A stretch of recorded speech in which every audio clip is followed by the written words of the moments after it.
Good morning and welcome everyone to Center Grove Middle School North. Kevin Conrad along with Rick Embry. Welcome everyone to our coverage of Center Grove football junior varsity game here first, followed by the freshman contest between the Trojans and the Bloomington South Panthers. Today's game is being presented by Duke Homes, Coldwell Banker Stiles, and Bailey and Wood Mortgage Lender. Beautiful fall morning, 65 degrees. Partly cloudy, need a few more clouds. Sun coming in on us here this morning in the press box. Do our best to see the field. And Rick, we're underway. We see Bloomington South. They've got the ball teed up here at the 40. Yeah, JV team looking to try to get through the season undefeated, Kevin. So we'll see what happens today. Good kick there by Bloomington South, kind of a bouncer, and Center Grove does get on it, but they're going to take over right around the inside the 20-yard line. Yeah, this is JV team. It's been fun to watch this year, Kevin. A lot of freshmen getting time on the JV team, but a very, very talented group of kids.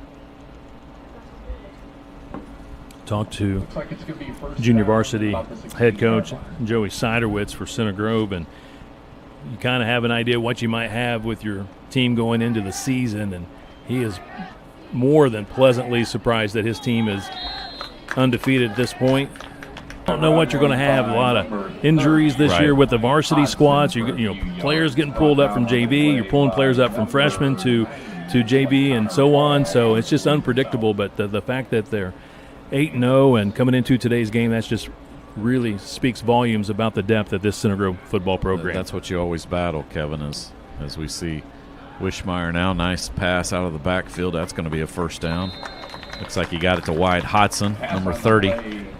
But, yeah, it's something that you always battle because obviously your players are the ones that get called up there if varsity needs a kid because of injuries. And as we've talked about it a lot on Friday nights, that varsity team, especially in the running back area, has really battled the injuries. So a great job by Coach Siderwitz, Coach Dietl, and his crew.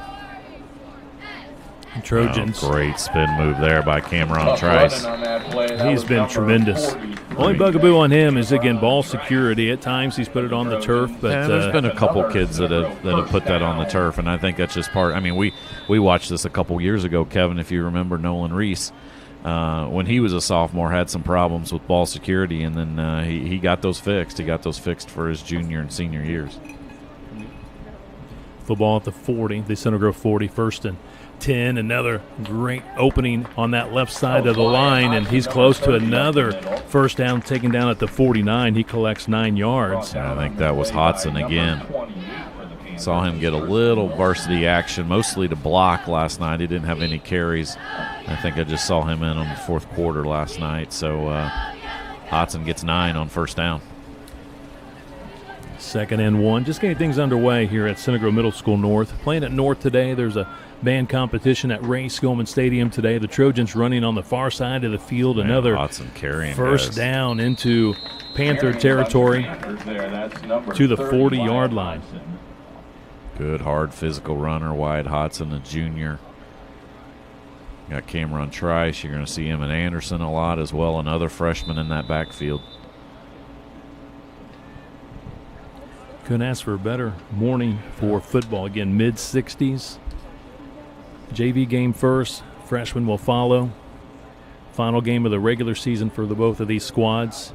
Varsity team with a nice win last night at Bloomington South, 33-12. Center Grove varsity finishes the regular season 8-1. The Panthers' first loss for the varsity team, concluding at 8-1. Center Grove will begin sectional play a week from this coming Friday at home against the Jeffersonville Red Devils. Another nice run for the Trojans. Yeah, I got to talk about those big guys up front here after this play. 5-yard gain at the 35, I should say. And Wishmeyer throwing. He's got a man. Just great letting effort. That's a Anderson. little too much. Almost got the one-handed grab. Yeah, Emmett Anderson, man, that was set up perfectly. You had that safety who's just been coming down, supporting that run, and right there, looked good play action by Wishmeyer. And Anderson was open, just got it a little bit too far out in front of him. Rick, you talked about that O-line. They're doing a great job once again today. Yeah, 57, Dominic Hines.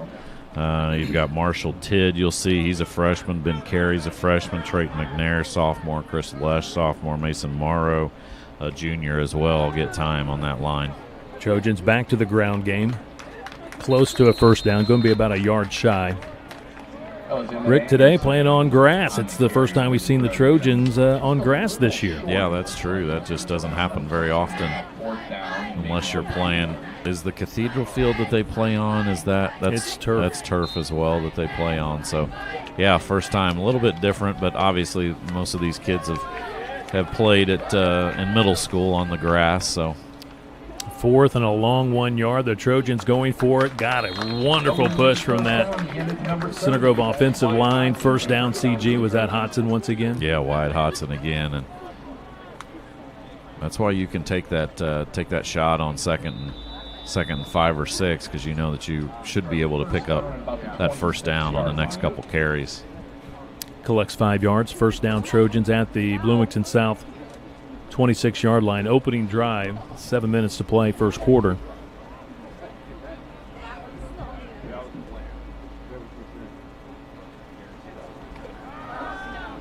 Throwing and completing.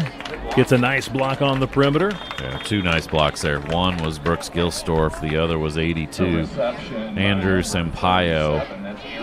Both those guys did a great job of blocking, and another first down for Center Grove. Football at the 15, 11 yards on the reception. That's Aaron Smith, a junior, with the reception.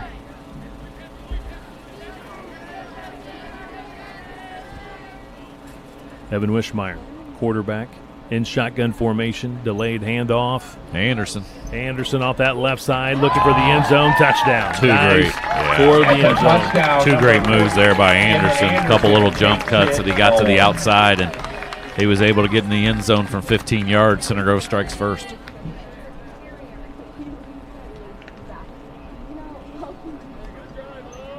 .6:23 to play, opening quarter. Great opening drive by Joey Siderwitz and his JV offense. Again, that O-line opening up a lot of holes. Very impressive drive there for Center Grove to start this JV contest out. Sophomore Brooks Gilstorf with the PAT kick. Heck of a job by the holder. Yeah, that was Wishmeyer on the hold. Fantastic job of getting that down. Gilstorf puts that through easily.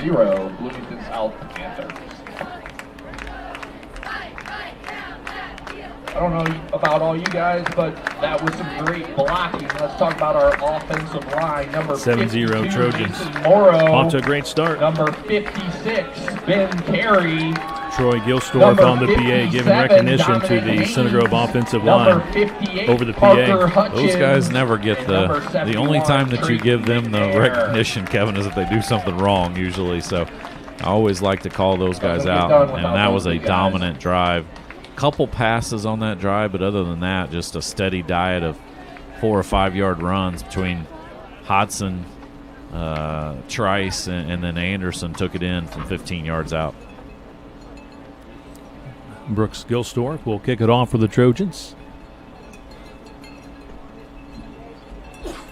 Those running backs are smart. You look down on that bench there, you got the big 5 linemen, Kevin, and then you got Hodson on one side of them and Trice on the other side. So they understand that I better be good friends with those guys. They're the ones that make me look good.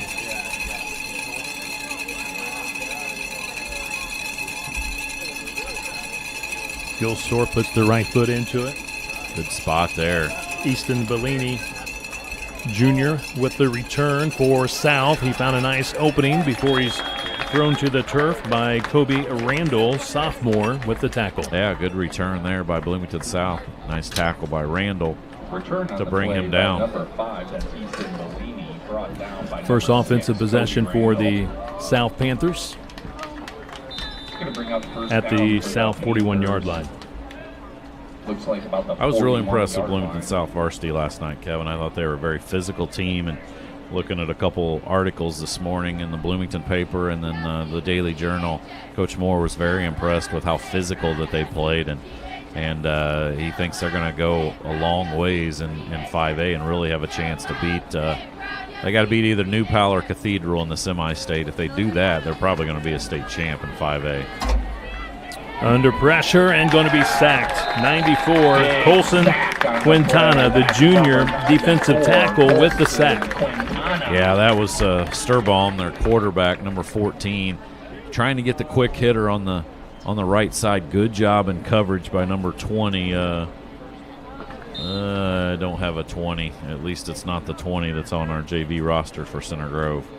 But a good job in coverage there, and then you're right, Quintana was able to bring him down for a big loss. Loss of 11 yards. Handoff going to Hayden Clark. He's a junior. Gets back close to the original line of scrimmage. Yeah, that was good. Good pickup. Run on the play by number 17, Taken down at the 40, collects 10 yards. Ball just about to the original line of scrimmage. That brings up third down and about 11.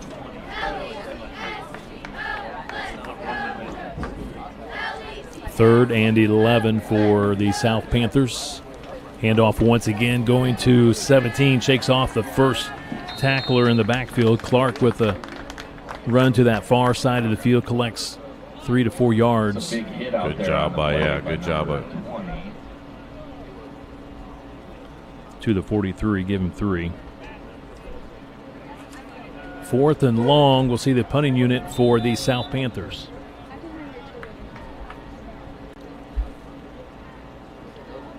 Back deep, looks like Sampaio, maybe Kevin, 82 for Center Grove. Gus Hoffman is 20. High but short punt for the South Panthers. It will be down close to the 30-yard line. Center Grove will have great field position for their second offensive drive. They lead at 7-0, 3:55 to play in this opening quarter. Good start by the Trojans. You get a march the ball down the field, and then your defense gets a 3 and out. Huge help there by the sack by the junior defensive lineman Colson Quintana. Now Center Grove with the ball for their second possession. Football at the Trojan 32. Ooh, bad exchange, or at least drop the football between the center and quarterback. Wishmeyer picks it up. Center Grove makes a heck of a play out of it. That's 43, Cameron Trice, the freshman. You see that a lot, Kevin, when you do have a little bit of a fumbled snap, or the defense sometimes pulls up, Kevin, and great job, though, by Wishmeyer of getting the ball back and getting it to Trice. And then Cameron picked up 8 on first down. Second down and 2 at the Trojan 40. Wishmeyer will hand it off. Center Grove with the first down. Hodson, another powerful run, trying to get him down. I don't think they ever did get him down. They just stopped his forward progress. He's across the 45. Looks like they'll spot it at the 47, 7 yards for Wyatt Hodson. Good, strong, physical kid, Hodson. We've talked about him. He's going to get opportunities next year at the varsity level. You already see the trust that Coach Moore, he brings him in a lot of times as an extra blocker there on the varsity level. New set of downs for the Trojans. Wishmeyer in the gun.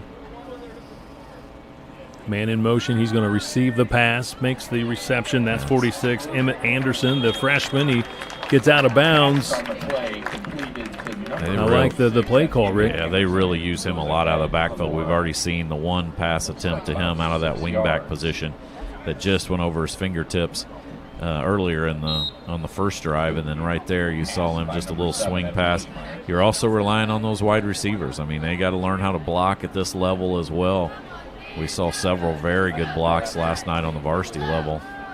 And they're going to do the same play to the other side of the field. He shakes off the first tackler, and he picks up the first down at the 35.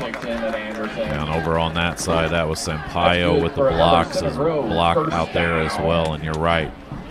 Anderson made the first guy miss and then picked up another 10 or 12 yards after that. Spotting the football at the 33? If so, that's 13 yards on that pass play. And now Hodson right up the middle. Great yardage on first down. Another great hole created by that offensive line. Yeah, Parker Hutchins as well. Dominic Haynes. Called those guys' names and Man, they are there. And that's a pretty big defensive line for Bloomington South. A couple really big kids on that defensive line, but Center Grove right now. And these guys are going to have to be ready for varsity next year, Kevin. You got a lot of senior starters on that offensive line at the varsity level, so these guys are going to have to be ready to go. Wishmeyer passing from the 23, incomplete pass. Good coverage by the South Panthers. Yeah, that time Sampaio was well covered by multiple Bloomington South guys. Wishmeyer tried to fit it in there, and it got knocked away. Second down and 10 at the South 23-yard line. 2 minutes remaining first quarter. Center Grove leads at 7-0. Touchdown by Anderson, a 13-yard touchdown. Gilsdorf with the PAT kick. On 2nd and 10, Wishmeyer with a high snap, handles it. Hodson, again, powerful run. Nice spin move at the end of that run. Yeah, I wasn't close to another first down. I wasn't quite sure if he was still on top of that kid, and I think that's what he was thinking as well, but they called him down. But you're right, he picks up almost the full 10 yards, so 3rd and short for Center Grove as that clock ticks towards a minute and a half left. 9 yards for Hodson, 3rd down and 1. Football just inside the 15 at the 14. A little bit of a high snap going right back to Hodson. Another spin move. First down and nearly scores. They'll spot him at the 3. Guys are in love with that spin move now, Kevin. We saw it last week at the varsity level by the Lawrence North running back Moore, who was really, really good. But a nice one there by Wyatt Hodson. And 1st and goal for the Trojans.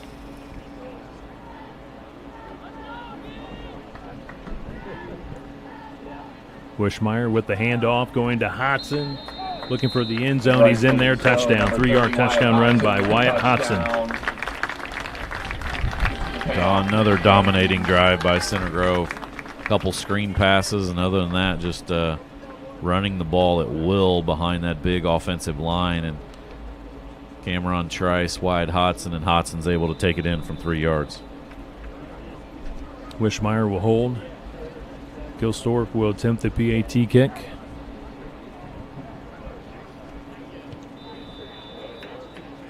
It is good. 14-0. Center Grove Junior Varsity leading Bloomington South here at Center Grove Middle School North. Saturday morning football. Trojans trying to finish out a perfect 9-0 season. Yeah, and you talked about that, Kevin, and obviously, you know, Coach Siderwich, Coach Dietl, they've been around long enough to where they know that, hey, some things are outside of our control, whether it's some of our main players have to be called up to JV or something like that. But you're always trying to win. If you're not, no matter what things are thrown your way, you're always trying to win, and you got to get these guys ready. And what's difficult, Kevin, is most of these guys spend all week basically being the scout team for the varsity level, so you don't get a lot of time yourself to work on your plays and the stuff that you're going to run on Saturday. So that's even more of a credit to Coach Siderwich, Coach Dietl, and this staff and the players for being able to shift gears there and get ready themselves when not much practice time of just them. Gilsdorf will kick off for a second time here in the first half in this opening quarter. 1:03 remaining first quarter. Anderson and Hodson scoring for the Trojans here in this opening quarter.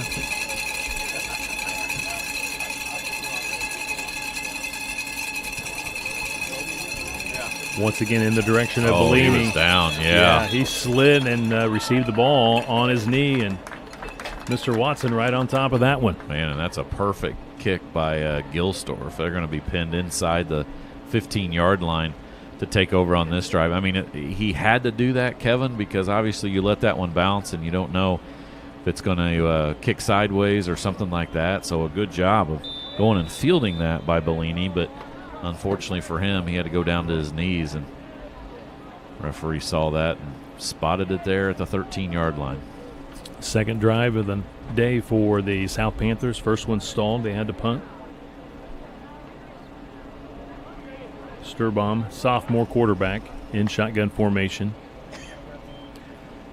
Running play, not much there. Center Grove flying to the football.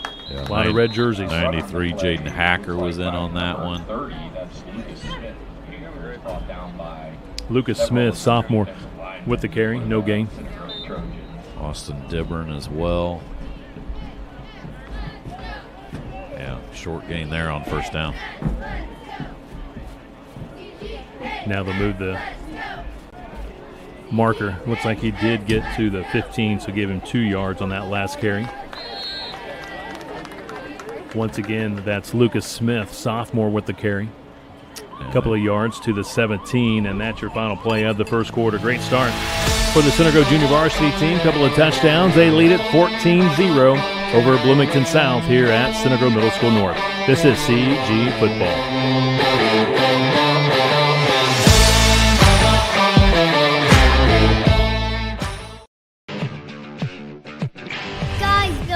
Closes in days, not weeks. Well, it looks like the hometown team of Bailey & Wood Mortgage Lenders is running some really great plays. Yeah, Walker. It is the winning combination of in-house processing and underwriting, along with providing 5-star customer service that gets you to the closing table fast. It's pretty evident that Bailey & Wood is the winning team for all your mortgage needs. Mortgages and snacks. Yeah. If you could live anywhere, where would it be? And what would it be like? With today's home values, this is the perfect time to sell and make those dreams real. When you work with a world-class agent at Coldwell Banker, you benefit from trusted guidance and our revolutionary seller's assurance program to make your home sale more rewarding than ever. So it really is true. Your dreams don't have to be just dreams.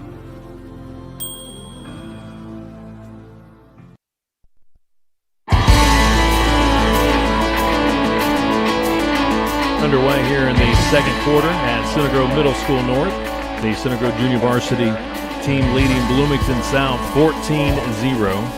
Anderson and Hodson each scoring a touchdown in the opening quarter for the Center Grove Trojans. The South Panthers attempting a pass incomplete. So, Rick, it's 4th and long. We'll see the punting team for the Panthers the second time here in the first half. Yeah, that's that pass he was getting some pressure on the right side. Don't have a name for number 12 as well. They got some different jersey numbers today for the JV team, so we'll try to get that. He was the one pressuring the quarterback, so now they're going to have to punt again. Ooh, long high snap, and Connor Hall with the somehow he got punt. that away and gets a great hop. Well done by the Great roll. punter. You're right. Gets some positive yards with that roll. Gets it past the 50 into Center Grove territory. Looks like they'll spot it at the CG 48.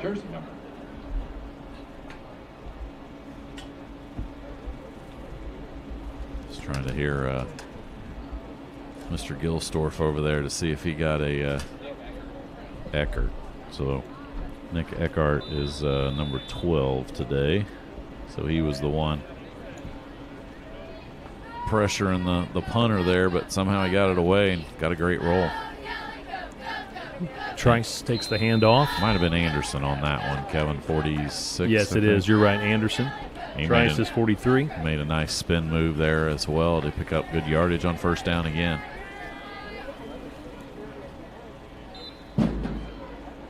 To the Bloomington South 48. Run on the play by number Second down and 6. Collects 4 yards. Looks like it was good for about 4 yards. It's going to bring up second down.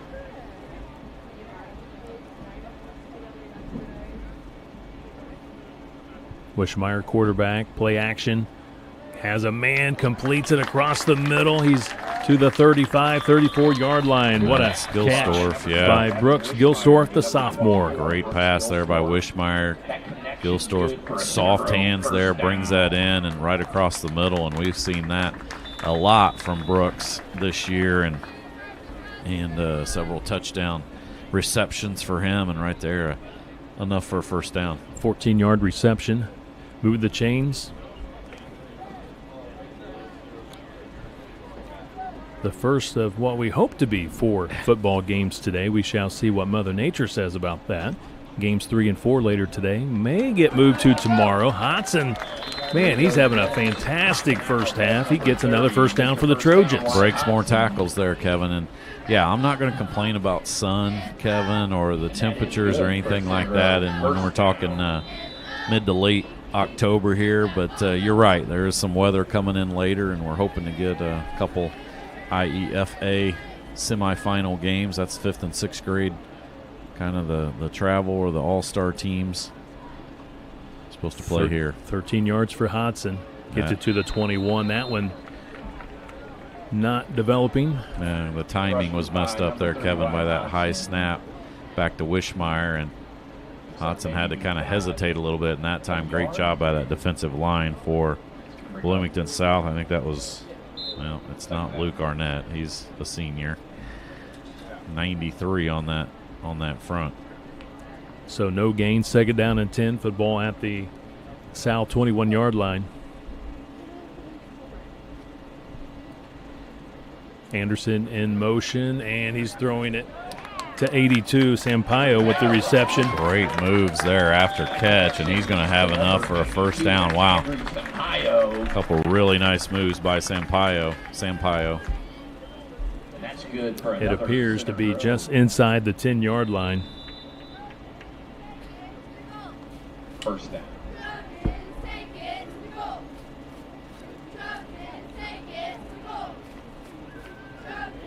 First and goal, just inside the 10. Looks like he picked up about 12 yards on that reception. Hodson behind that big old line gets a nice push. Yeah, he probably got half of that, Kevin. And Wyatt Hodson for the Trojans. Right at the 5-yard line. Picks up 4 yards. Second and goal from the 5. Center Grove looking for its 3rd score.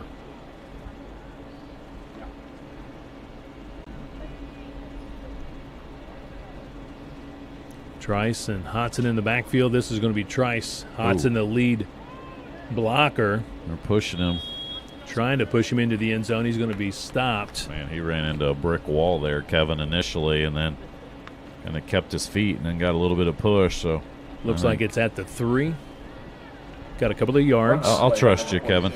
It's a little difficult. We're looking right into the sun and hard to see the lines, yard. Yard markers hard to see on the field with that sun.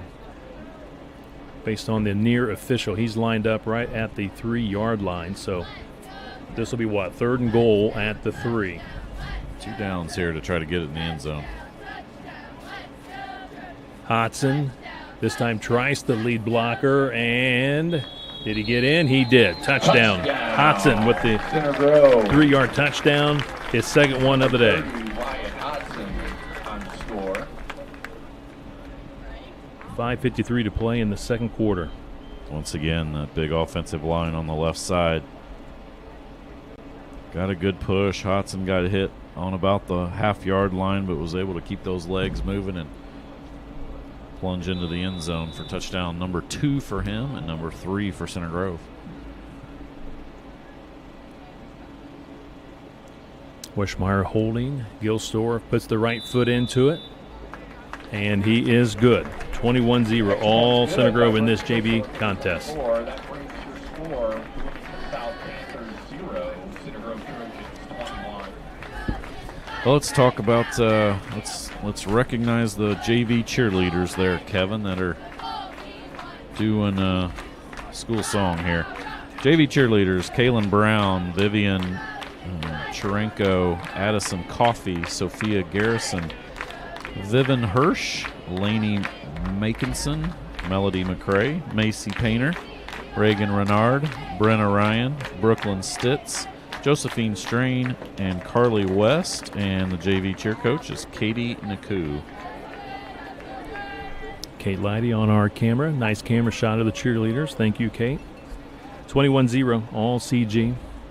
Trying to finish out the 2025 season in junior varsity football, 9-0. Yeah, they had some close games early in the season, Kevin. A couple, I think 3 one-score games out of their first 5, but since then they've been pretty dominant in several of their victories.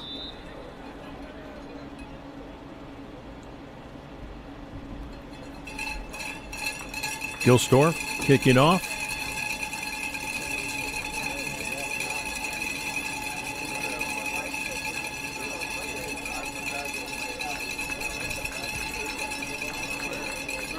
Kicks off once again to Eason Bellini. He's returned all of them so far for the South Panthers. Going across the field, finally stood up at around that 30-yard line. Yeah, pretty good return there again by Bellini, but guys down there for Center Grove. Once again, we see Kobe Randall again and number 38, Brennan Mullins, junior linebacker on the coverage. Those spotted at the Bloomington South 31-yard line. 5:40 to play in this opening half. Center Grove 21, South 0. Couple of punts so far for South.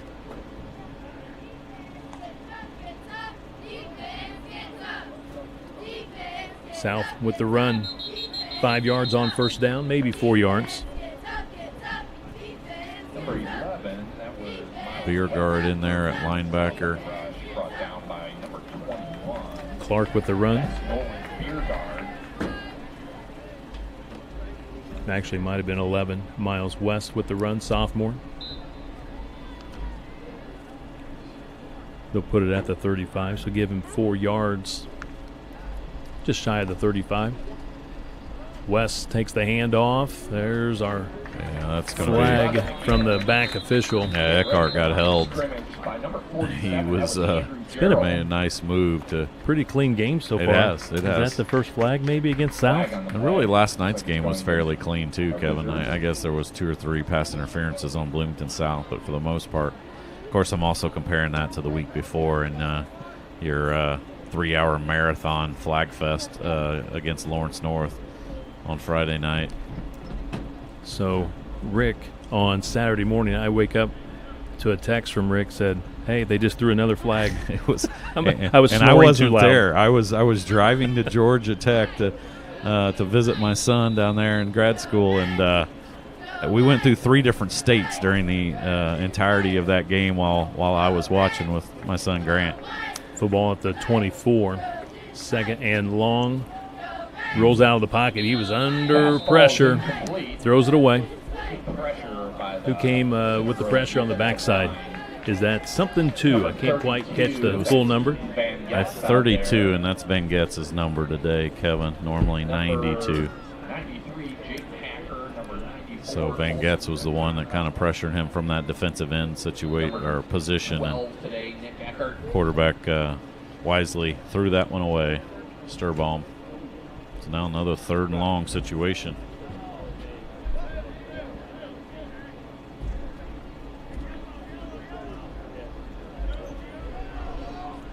Quarterback in the gun. Sturbaum. He's looking left. Once again, he's under pressure, and he's going to be ripped down. Sack on the play. That's number 12. Nick Brody. Eckert. No, is that Eckert? That's Eckhart. Yeah, Eckert. Number 12. Man, he just blew his guy up on that defensive line, man. He's been really good. Really, that front four has been very good all year. Long, Eckert, Van Getz, Hacker, Quintana, all of those guys have been really good on the JV level. Loss of 9 yards all the way back to the 15. 4th and very, very long. Punting once again. Center Grove should get great field position. Sampaio sitting on his 40-yard line, or on Bloomington South's 40-yard line. Oh, Biergard came close. So this is Tate Nepper. He's a sophomore kicker. Might have had that name incorrect early on. That's number 50, not number 90. Looks like he gets it, what, just to the 47? That's about the best that he could hope for from that position once again. Sampaio came up to field it, and then the ball drifted over his head, so lost about 12 yards on that roll, but still great field position for possession number 4 for the JV offense. Center Grove has scored on each possession so far. Anderson. Wiggling his way through. That's number 46 into Anderson for the Trojans. Anderson already 1 touchdown today from 13 yards out. He gets the football to the 45, gets a couple of yards. So, yeah, 4 games today. JV here in the opener. Freshman team will play next. And then later today, as long as Mother Nature cooperates, It's the Indiana Elementary Football Association Final Four. Noblesville will take on Avon at 5, and at 7 o'clock, the Center Grove Junior Trojans will take on Brownsburg.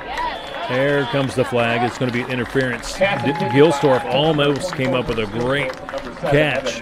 Flag on the play. Yeah, one of those situations that the Bloomington South guy was in pretty good position, but then ball a little bit underthrown, and he didn't turn around and look for the ball. Gilsdorf did. And when that happened, then that was an easy pass interference call. So that'll be 15 yards and a first down. But you're right. Gilsdorf made a great attempt to catch that, come back and catch that, and he was just interfered with.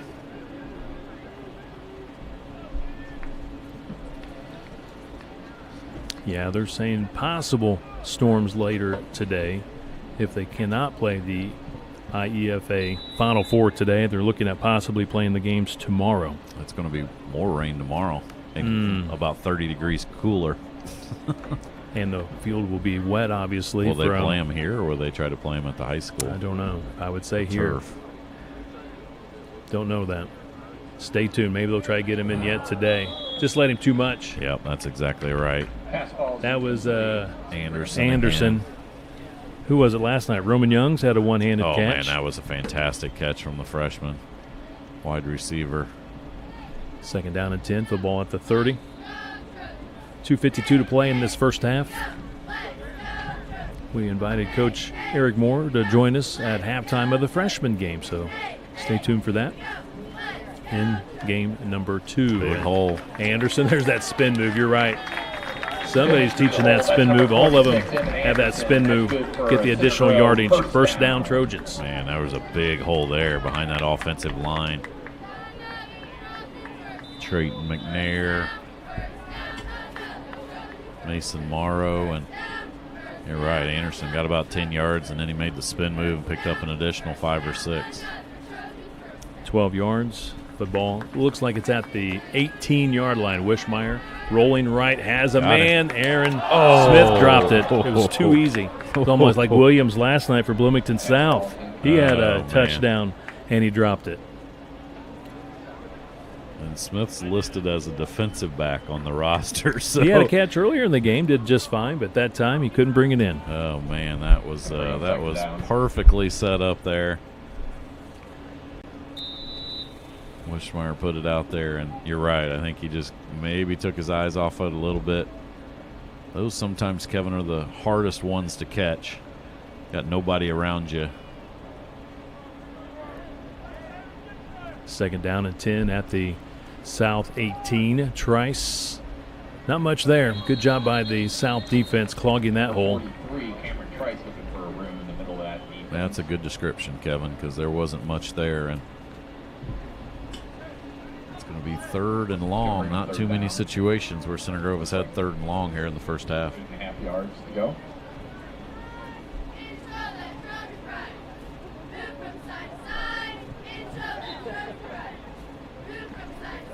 Football at the 17. Gets a yard. 3rd and 9 for the Trojans. Looking across the middle, steps up. Now he finds Anderson. Oh, that's a great pass. Down the sideline. He scores from 17 yards out. How about Wishmeyer stepping up, kept his eyes down the field, and knew he had that outlet. And he was able to loft that over the linebacker out there to Anderson. I'm like, if he throws that straight, it's going to get knocked down. But, man, that was a perfect little loft pass there over the head. Right to Emmett Anderson, and he scores from, was that 18 yards? I would say 17 yards. 137, it looks like, on the clock. We're in the second quarter. Center Grove up now 7-0, and now a extra point attempt by Gilsdorf. Good leg, and it is good. Extra points good for number 24 versus Gilsdorf. 28-0, all Center Grove in this opening half against Bloomington South at Center Grove Middle School North. Rick, helicopter going over the top. Always good to have a flyover on your last game of the regular season. Might be some military. You're right. Military activities a little bit further south down in Johnson County, but Do you want to call it a flyover, Kevin? I'll let you call it a flyover. Had a couple of helicopters go over so far this morning.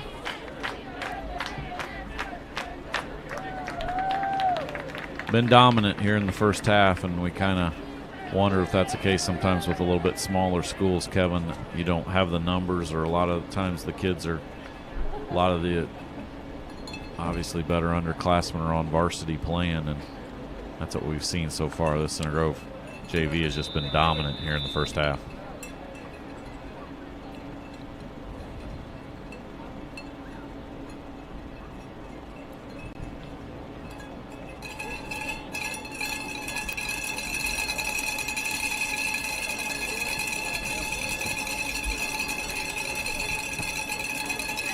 Gilstorp with the kickoff inside the 25.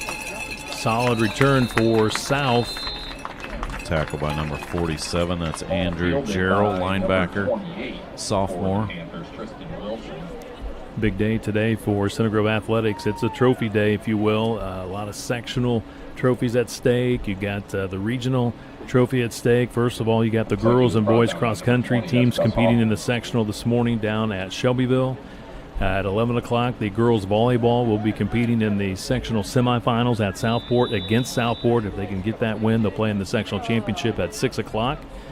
And then the girls soccer team going for a regional title today, taking on the Evansville Memorial Tigers at Seymour. That game being played at noon today. Yeah, I know you got contacts with each of those teams, so we'll get those scores into us as they come in, Kevin. But you're right, it's a big day, and I said it last night. It's one of those days that I love to call a trophy day, and if it's a trophy day and you can't get fired up to play in those, then you shouldn't be playing. But got a couple cross-country opportunities for sectional and volleyball opportunity for sectional, and a big one for the girls soccer team as they play in the Elite Eight at noon. So we'll keep an eye on all those and update our viewers. 1 yard for the Panthers. Second down and 9 at the 31-yard line. Timeout called. Stops the clock with 1:12 to play in the first half. Center Grove in front 28-0.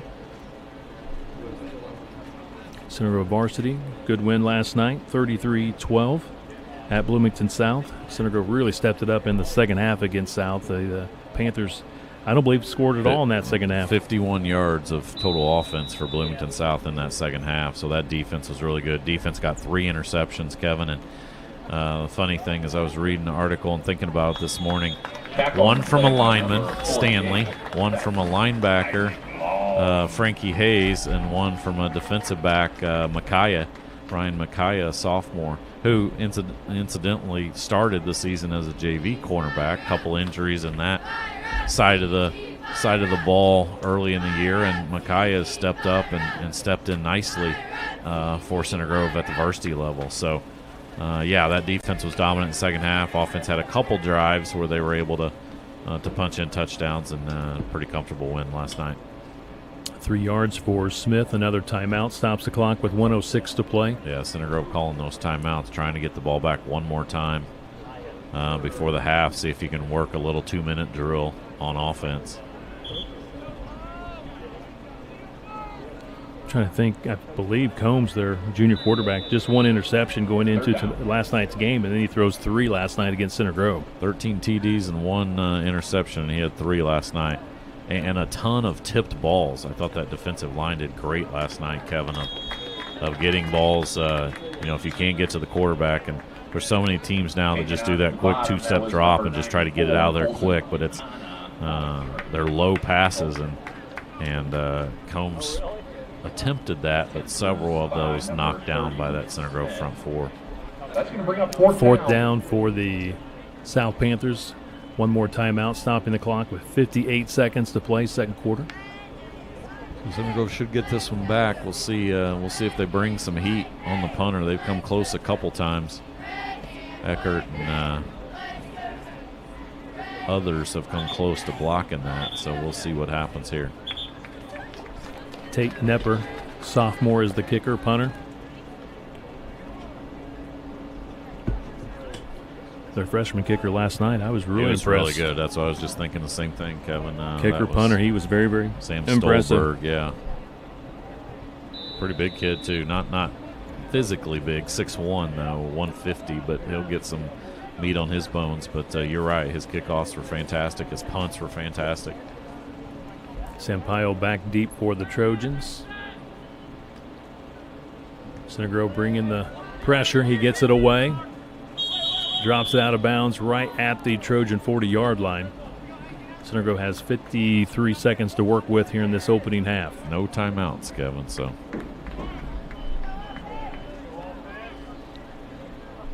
Looks like the Trojans are going to take over at their own 40-yard line.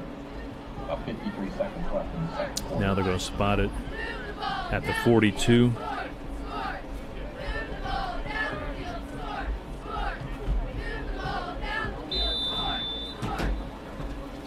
Wishmeyer in the gun, looking right, going to take one over the top. Oh, there's two guys in the same area. Looking for Sampaio. Or Cade Krause was also there, freshman wide receiver. Pass ball's incomplete. It's a good ball. They both had their guys beat. Unfortunately, it kind of landed in between them. Coach Siderwitz giving the next play to Wishmeyer, the freshman quarterback, Evan Wishmeyer. Second down and 10. 47 seconds to play first half. They're both split out here to the right once again. You got Gilsdorf and Thompson on the left. Oh, he's got a man. Thompson Makes the catch. And he's going to be tackled just short of the goal line. You got to hurry up now. That's Hurry. Luke Thompson Jr. with the reception. You got to hurry up there, and you got to hurry up and spike it once they get the chains. The chains got to hurry up too. Football's at the 5-yard line.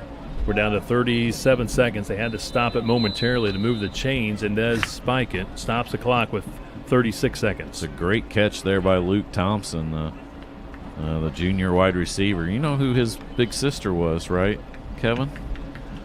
Former girls basketball legend Ella Thompson. There you go. My son JT's class went to play collegiately over on the East Coast near Boston, and now coaching after she graduated a couple years ago over there. I believe that one goes for 53 yards for Thompson.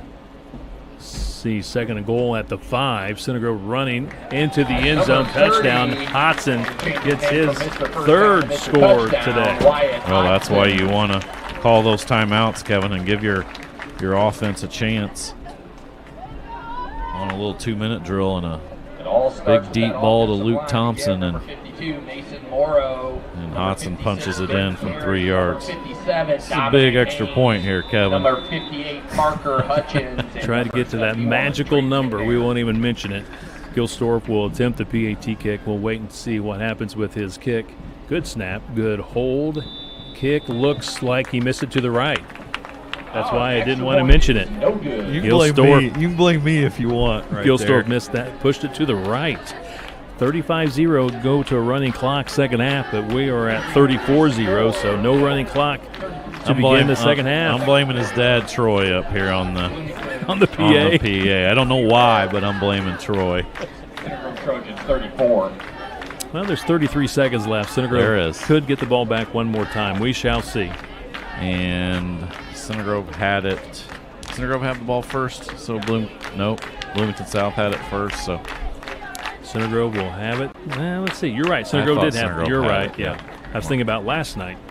Yep. Center Grove got the ball in the second half, but you're right. Center Grove got the ball first in today's game.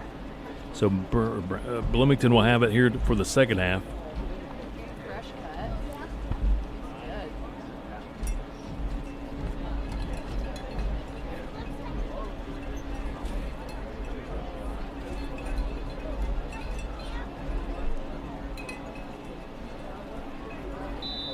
So Hodson, 3 touchdowns today. 3 yards, 3 yards, and 5 yards. 3 for Hodson, 2 for Anderson. Sounds like a good law firm. Yeah, there you go. Hodson and Anderson.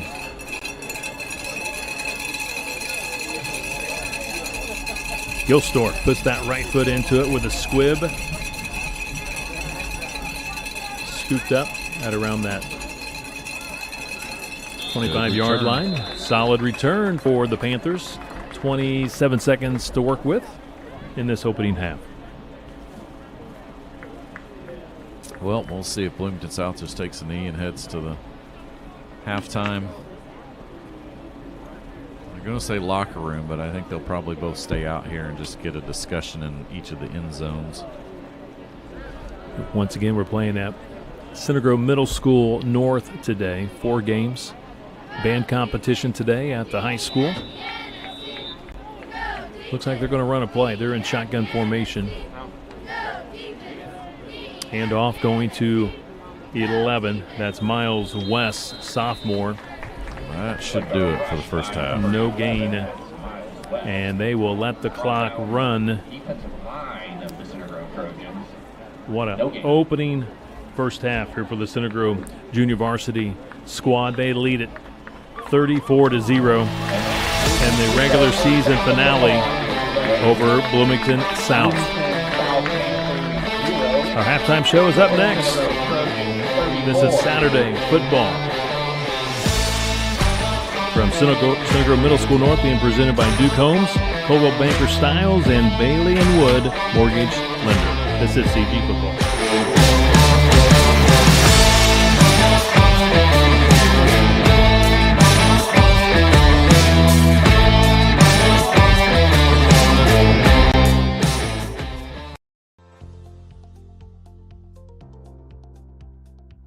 It's absolutely special, obviously, to have a kid in the Super Bowl and to have a kid win a national championship in college. Play in the NFL. That's every little kid's dream when they step on a football field. But just being able to get to that, that opportunity and moment, especially being with the Chiefs, like I was saying, it's just been a blessing. And Coach Moore, all my family, and all my friends around me too, have helped me along the way. Ever since I stepped foot off of Center Grove, I've definitely heard from, honestly, I'd say thousands of people from around this community, and I've just felt so much love from them. It's been great. We have a great professional community because our parents are caring and our parents understand the importance of Center Grove. So many great schools come here to recruit, and everybody asks me, well, why would schools, these great academic schools, come here? Because they know they get the best student athletes. Center Grove teachers are the best teachers, and they teach college prep classes. I feel like with Center Grove, I feel like you just set at a higher standard just from everybody. And it kind of just pushes you to want to be the best version of yourself. Man, it's just been an amazing opportunity just to grow up in this, this type of area. Even since we were young, all the families, parents, moms and dads have been there for everybody. That family atmosphere where everybody takes care of everybody and we don't really worry about what's outside of our community. It's just we take care of ourselves so well. I just want to say thank you to everybody for the support. It means the world to me. There's a great community and a great atmosphere just for everything you do in Center Grove. I feel like everything you do, you have a great mindset, and just all the people you're around, you feel like you're loved and you're supported by everything you do. I love that they're humble, and I love that they still love to practice. But what I love the most is they're the greatest young men of all.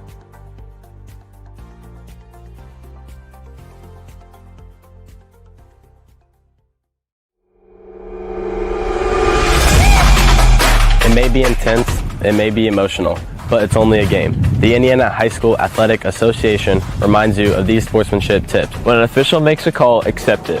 When a member of the opposing team makes a great play, applaud it. When an opponent extends a hand after the game, shake it. Play it cool, practice sportsmanship. High school sports, pure spirit, pure sport. Go Trojans, go Trojans. Hey, I'm Jeff Saturday, and my favorite thing when I was a professional football player was Indiana. The Hoosier State always made me feel like family. That's why I trust Indiana's hometown mortgage lender, Bailey & Wood. This family-owned company not only gives back to the communities they serve, but also with their 5-star customer service, they can close on your dream home in days, not weeks. So remember, Indiana, you can always get your mortgages at a snap with Bailey & Wood. Hey, Jeff, how does this look? Yay! Not bad, bud, but let's stick to mortgages.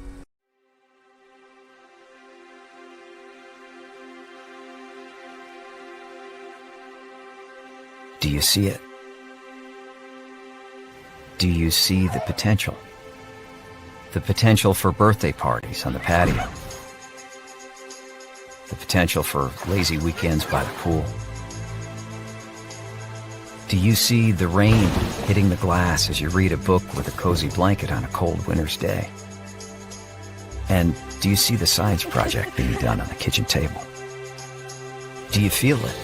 Do you feel the excitement of Christmas morning as the kids race down the stairs and as a family forms memories that can never be replaced? Do you hear it?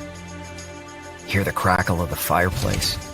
the laughter coming from the next room, the sound of crickets as you call it a night.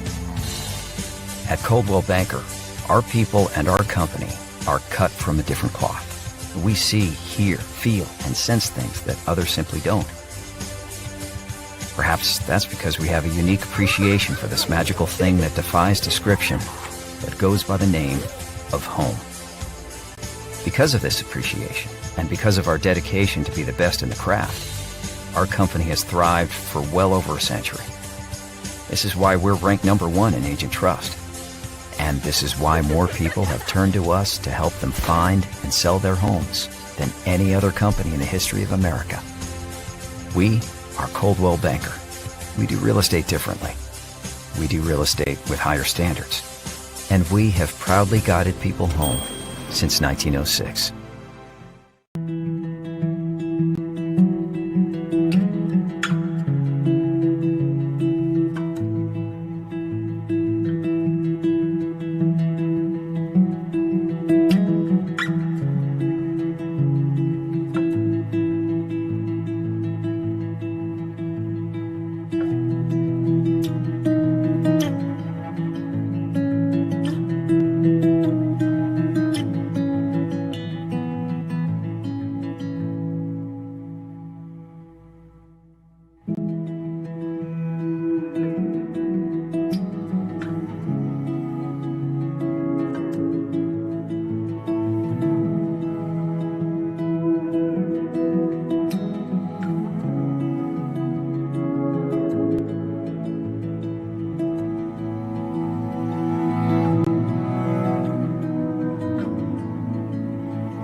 In the spirit of sportsmanship, we ask that all fans act responsibly and courteously to those around you. Abusive language or disorderly conduct is unacceptable and not welcome at IHSA events. Let's afford the student athletes, coaches, officials, and your fellow fans the respect they deserve. Your cooperation is appreciated, and please enjoy the game. Go Trojans! Go Trojans!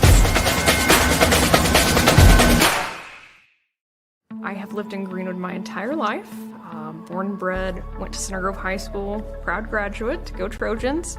I enjoy this community. It's my home, it's growing, it has lots to offer, and I'm excited to be a part of it. At Greenwood, we are a full-service bank. We can handle your needs from simple personal accounts, savings accounts for your family, auto loans. If you need to have a mortgage, we can meet that need. Emily Ribley has been in our office for years and knows the area. Scott Hines is Center Grove. He has lived here his entire life and is fabulous. You're not going to find anybody more local than us.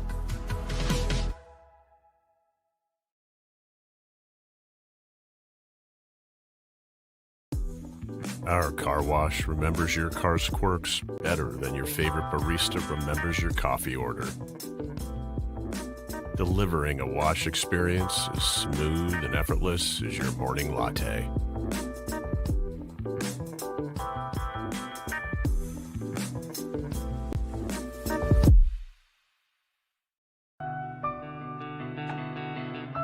Simple moments. Ordinary experiences. They happen every day. Each one of them small, yet make our lives special. Maintained by a company that cares about you. Everyday moments like these brought to you by Peterman Brothers, where great service runs in the family.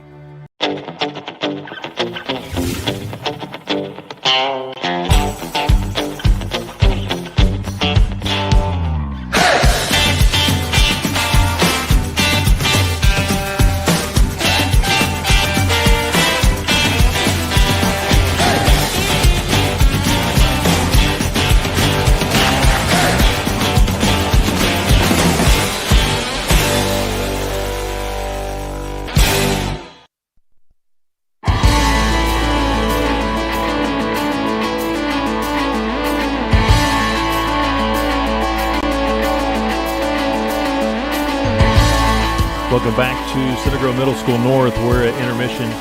Center Grove junior varsity football team leads Bloomington South 34-0. Dominating performance by the Trojans. Anderson, 13-yard touchdown run. Followed up by Hodson, 3-yard touchdown run. Those both in that first quarter. And then in the second quarter, Hodson, 3-yard touchdown run. Anderson, 17-yard touchdown run. Actually, that was a reception. And then Hodson, a 5-yard touchdown run. So again, Hodson, 3 touchdowns. Anderson, a couple of touchdowns. But Rick, we've said it quite a bit here in the first half. Give a lot of credit to that Center Grove offensive line. They're getting it done. And of course, that Center Grove defense also playing big today. Yeah, you're exactly right. I don't know if Bloomington South might have 1 first down, but that's it in the first half so far. So yeah, that defense has been fantastic, especially that front 4 again. Just not leaving much time, shutting down the running attack and not leaving much time for quarterback Sturbaum to throw. And then, on the flip side, that offensive line has been fantastic, and big holes for the 3-headed monster of Anderson, Trice, and Hodson have just kind of run up and down the field.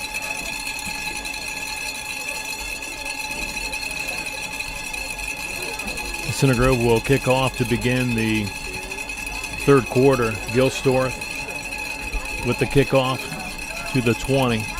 28 running across the field. Tristan Wilson, he's a junior. Andrew Gerald right there, number 47. Andrew Gerald. Big stick there on special teams. Looks like the ball's going to be spotted about the 32-yard line. Football at the Bloomington South 32. Got some different faces in there, Kevin, on defense here to start the second half.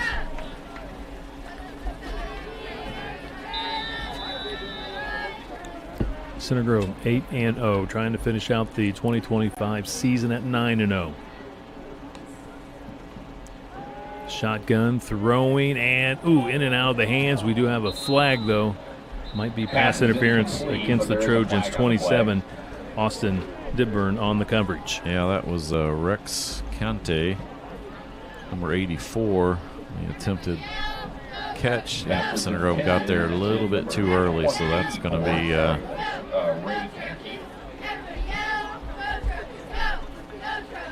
be 15 yards, which is kind of crazy in high school that they do 15 yards for pass interference when the pass is less than. That was a 7-yard pass, but you get 15 yards for it. All spotted in about Bloomington South 47 yards. Football at the Bloomington South 47, 1st and 10. Movement by the Trojans. Hard flag on play. Count by the quarterback. 5-yard penalty against the Trojans. So good start so far for the Panthers. Yeah, they tried a couple different things, obviously, after a rough first quarter. Get a couple penalties against that defense, and 1st and 5 as they get into Center Grove territory for the first time today. At the Trojan 48. Sturbaum, sophomore quarterback, looking to the sideline for the play.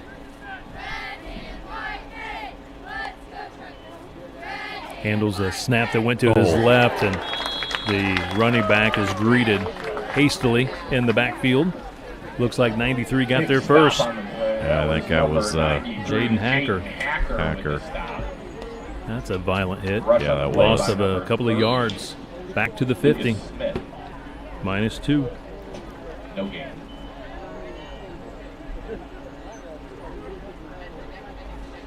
Lucas Smith with the attempted carry.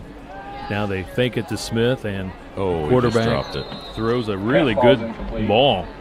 Ray Conte, the sophomore, drops it. And out of the hands. You're right. That was a perfectly thrown pass, just a timing pattern. Conte turned around, and boom, the ball was there from Sturbaum. And unfortunately for Bloomington South, Conte just dropped it.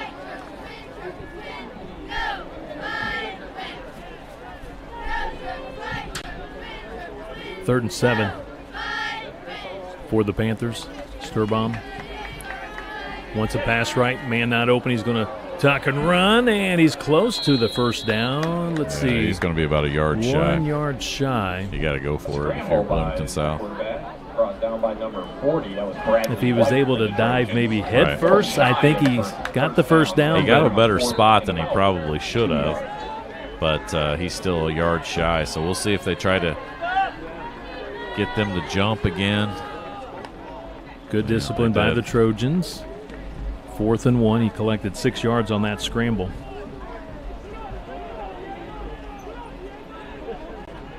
Needing 1 yard for the first down, and gets by the first defender, fighting for that 1 yard. I think he's got a good spot. He's got the first down. Good run, good. Like you said, he was hitting the backfield, but did enough to get a first down. That's gonna be that was 30. Yes, Lucas Smith. He's a sophomore. By several Trojans, including number 47, Andrew Gerald. Andrew Gerald in on the stop, among others.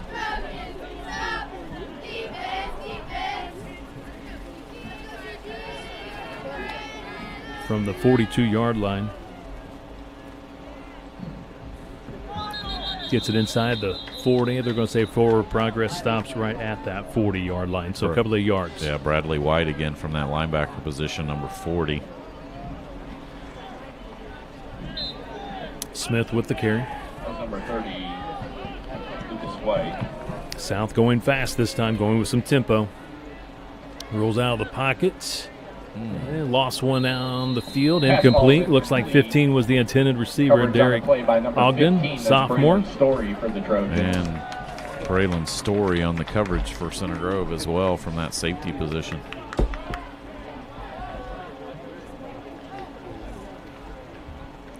It's going to bring him 3rd down.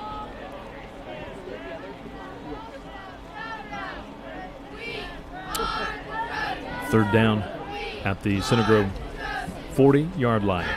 Needing 8 yards for the first down. Throwing to his side of the field. Out of bounds. Led his man too much. Looking for Ogden again. Now they're facing 4th and 8. Yeah, Diego Rodriguez on the good coverage there. Number 39. 5'11 sophomore. So yeah, you're going to go for it here. Deepest that you've been in the Center Grove territory, right at the 40-yard line.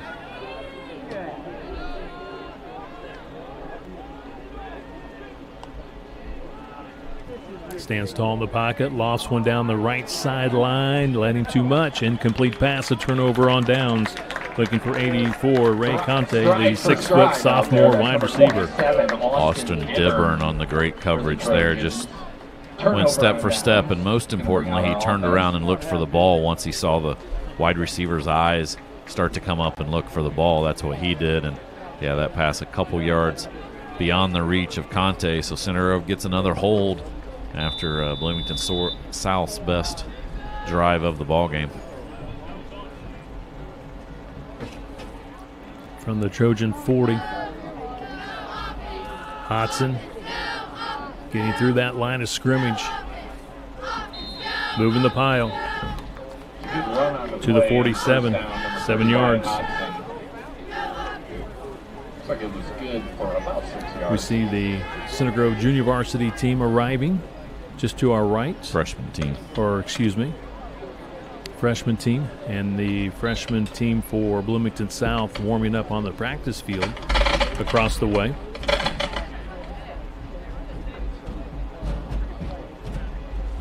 Second down and 3. Oh, great tackle there. Well done. 99. Connor Gerber, he's a junior with the tackle. Back to the line of scrimmage, no gain.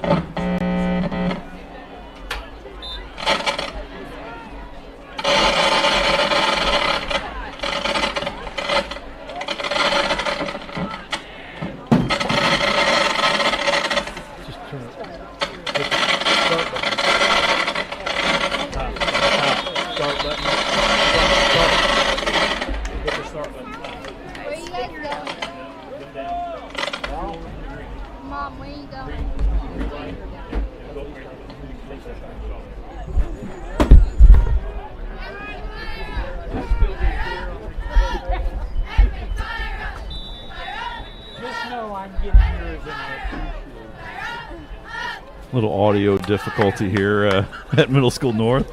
With the PA, and then my microphone takes a tumble. Oh, my. Anyway, we got a first down. Somehow I didn't see the play or anything like that, but Center Grove 1st and 10 at the 50. Down, right? Got the first down. Ooh, high snap. Good job by Wishmeyer. So apologize for missing that play. We're trying to help, again, with the PA system here to get that corrected. Center Grove gets the football now to the Bloomington South. What is it, the 45? Yeah, good pickup on first down. Trice churning those legs and picked up 5.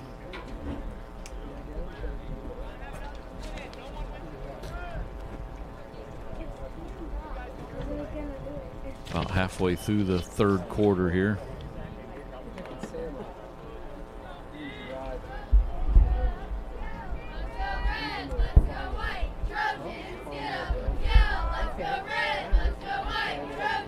On the perimeter, is that Anderson? Fumble. Had it stripped out. Recovered by the Panthers. Yep, we've seen that a few times this year, Kevin. And good job by that Bloomington South defense of getting the turnover, and they're going to take over here.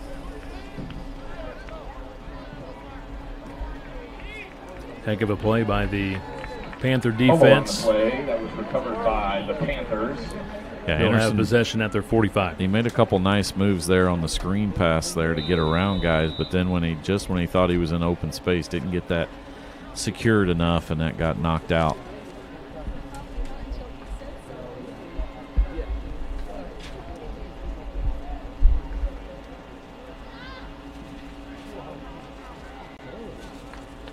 First down, Bloomington.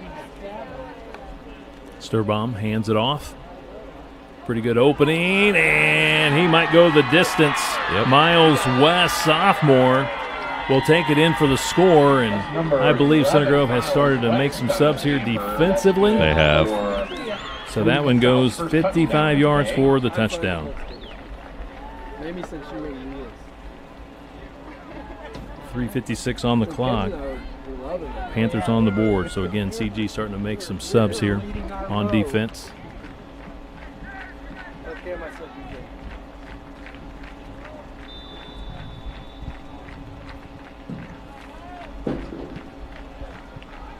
Cohen Fisher, sophomore, to attempt the PAT kick, and it is good. Junior varsity cheerleaders for the Center Grove Trojans. Makes it 34-7. Kaylin Brown, Vivian Shrenko, Addison Coffey, Sophia Garrison, Vivian Hirsch, Lainey Mackinson, Melody McCrae. So on deck, Center Grove freshman game. Reagan Renard. Center Grove freshman. Brenna Ryan. One loss on the season. Talked to Coach Painter a little bit before today's JV game. Said they lost at Cathedral. Just missed on some pass plays. And Carly West. Just some miscues here and there. And again, you just don't want to do those kinds of things when you're playing a great program in Cathedral, and it cost them, I think it was 16-8 the final score. Center Grove lost that one. Yeah, they had a safety, I think, as well. That's where that other 2 points came from against them after a interesting call, I believe. But, yeah, that's always a tough place to play up there. It's kind of just like a practice field that they play on, and you got both sets of fans, including Cathedral fans, are behind, or literally right behind you on your sideline, on the visiting team's sideline. Oh, my. Are you allowed to go that high on a tackle? Looked like a clothesline type tackle to me. Looked like he hit him in the helmet, head area. First down, Center Grove. But it is 81 is fired up beyond belief. Jay Ingram. Yeah, it's a fumble recovered. That was 81 Jay Ingram with the big hit. Did Center Grove recover? Or no, did he's saying he was down when the ball popped out. That's what they were saying. I mean, I'd like to see the video of that once again, but it looked like to me he went high. Oh, he absolutely did. I mean, he hit him up around the... But if you hit in the helmet area, head area, I don't think you could do that. It almost looked like a clothesline to me. Now, back in the 60s and 70s, I think that was... that was expected. That was, part of the game. Jack Tatum back in the day. Exactly. wearing those plastic helmets or the face mask. And Lester Hayes with the 2 bars. The goo on his hands, the stickum on his hands. Somewhere the 1 bar, right? Well, that was kickers, had the 1 bar. Theismann, he wore 1 bar. That's true. That's true. Some of the quarterbacks wore 1 bar. Yeah. What was that nose ring thing they would always wear, like Larry Zonka? Oh, yeah. He always broke his nose. Yeah. So he'd wear that little ring on the top part of his helmet. 90% of people listening, Kevin, are like, what are these 2 old men talking about? Well, just go to YouTube. Leather helmets. We're going to start talking about, Red Grange and the Galloping Ghost. The Ghost, the Galloping Ghost. George Blandu, who played till he was about 80. Ken Stabler, the Snake. The good old days. The good old days. Second down here for the Trojans. Number 74, Christopher Lash.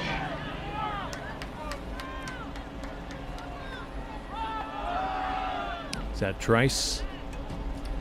And a flag on the field. He got the first down, but we might have a holding against the Trojan. Holding call. Let's see. It's holding against CG.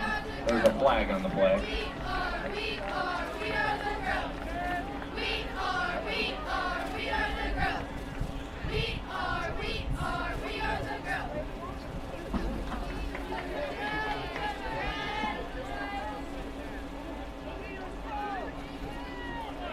Just got word, Rick. It says, look to your right.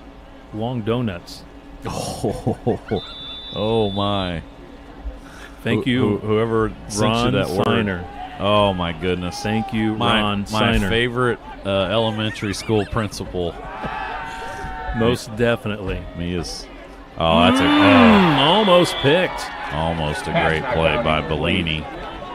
He read that perfectly. Center Grove had big tight end Camden Smith out there, but pass stayed up there a little bit long, and Bellini came up and almost had the interception.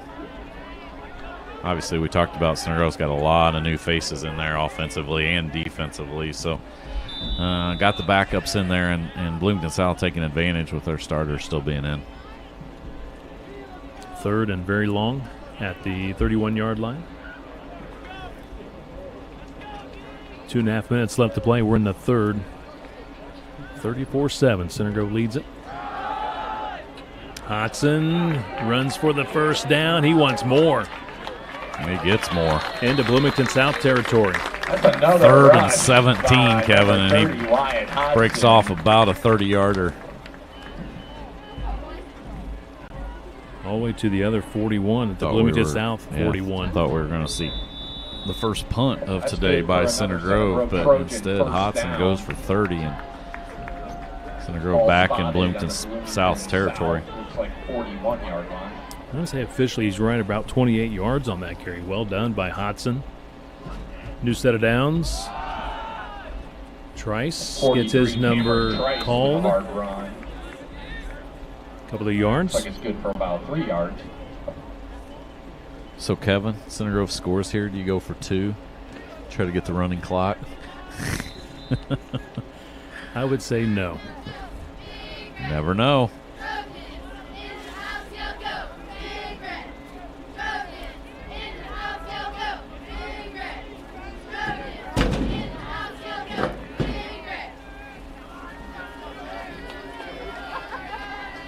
Just inside the 40 at the 39.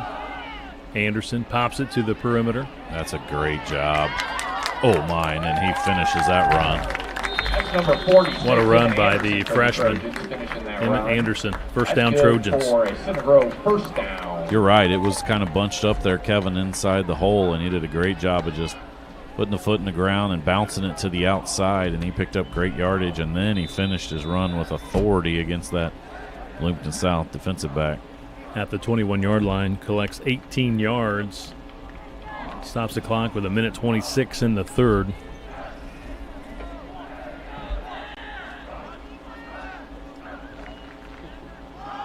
Trice kind of gets up in the air, hangs on to the football. Good job to keep both hands on that football. He's a little slow back to his feet, took a shot. He's going back to the huddle.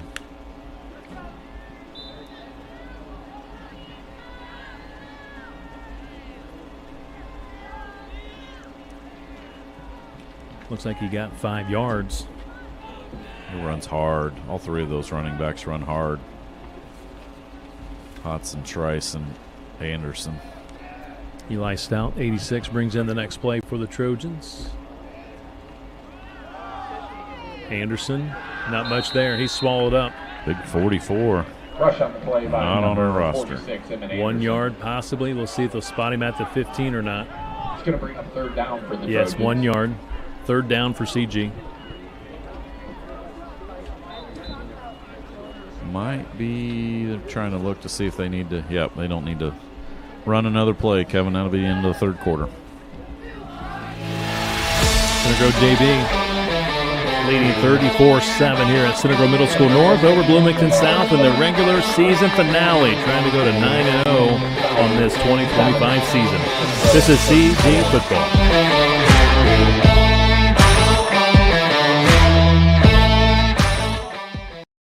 If you could live anywhere, where would it be? And what would it be like? With today's home values, this is the perfect time to sell and make those dreams real.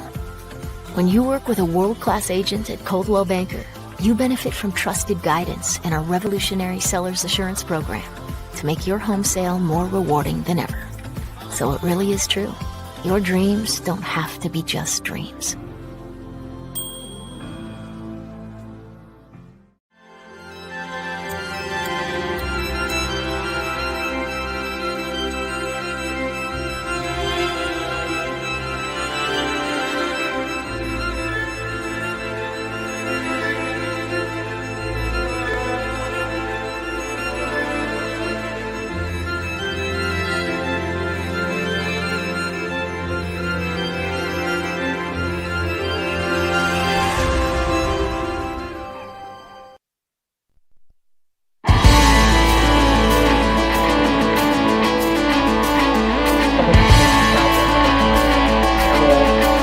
For the fourth quarter here at Center Grove Middle School North. CG junior varsity team leading Bloomington South 34-7. Center Grove with the football at the Bloomington South 15-yard line, facing looks like 3rd and 5. Wishmeyer in the gun, couple of running backs behind him to each side. And it's going to be Trice taking the handoff. The freshman trying to run for that first down. Still on his feet, still moving. And did he get to the I don't think he did. First down marker? He was close. It might be 4th and short. That's where he needed a couple big linemen to push him a little bit because it was him trying to carry 3 or 4 Panthers, but looks like they did say he got enough for a first down. So, but just outside the 10-yard line, so they can get a first down without a touchdown. He's at the 11 with that carry, so 4 yards. He does get that first down.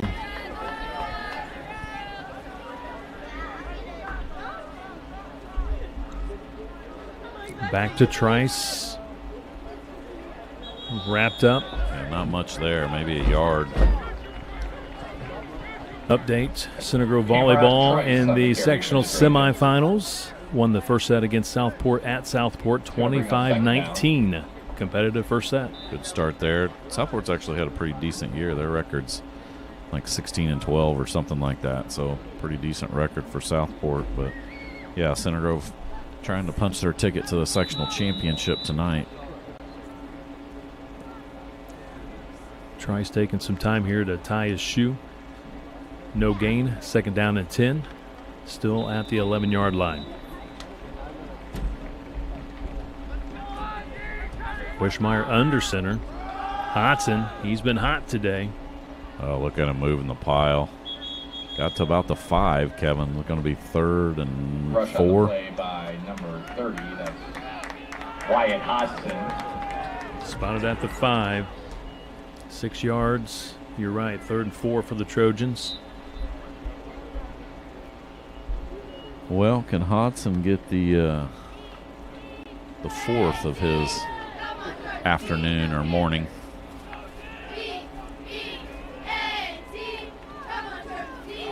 Wishmeyer on the boots.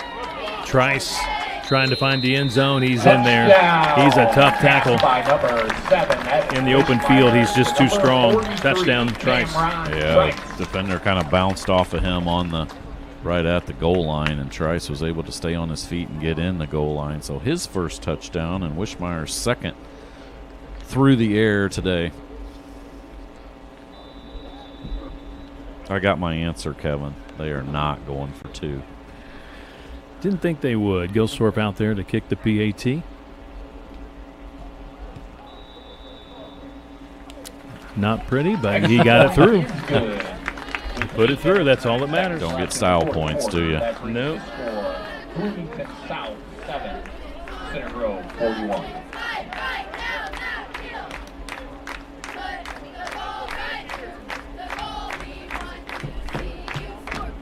$41-7 all Center Grove.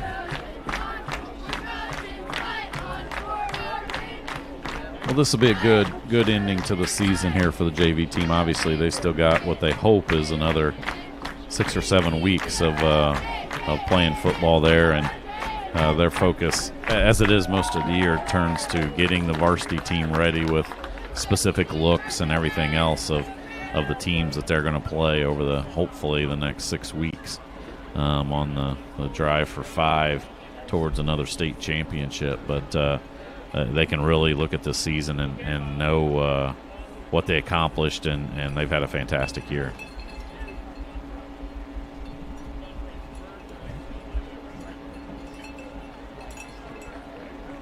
Just got a text from Coach Moore. He just finished up with game film and other work that they do with the varsity squad on Saturday mornings. He's headed over here to Center Grove Middle School North. Again, we will have Coach Moore on during the freshman game. Stay tuned for that. Get his thoughts about last night's good win and the return back to Bloomington South. Center Grove had not played down there since 2008. Glad to see South back on the schedule. Also, Coach Moore will talk about the state tournament. He always calls it the drive for 5. If we got a flag on the return, he had a really solid return, Bellini, but there is a flag here on the near sideline. Might be a holding call here against the Panthers. There is a flag on the play. Referees discussing.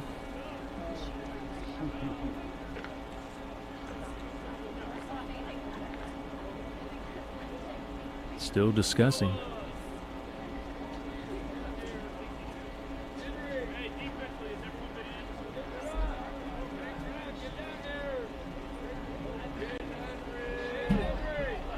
Flag at the 41, Rick. I didn't really they're talking catch about anything. it, so I don't know if they're going to wave it off, potentially.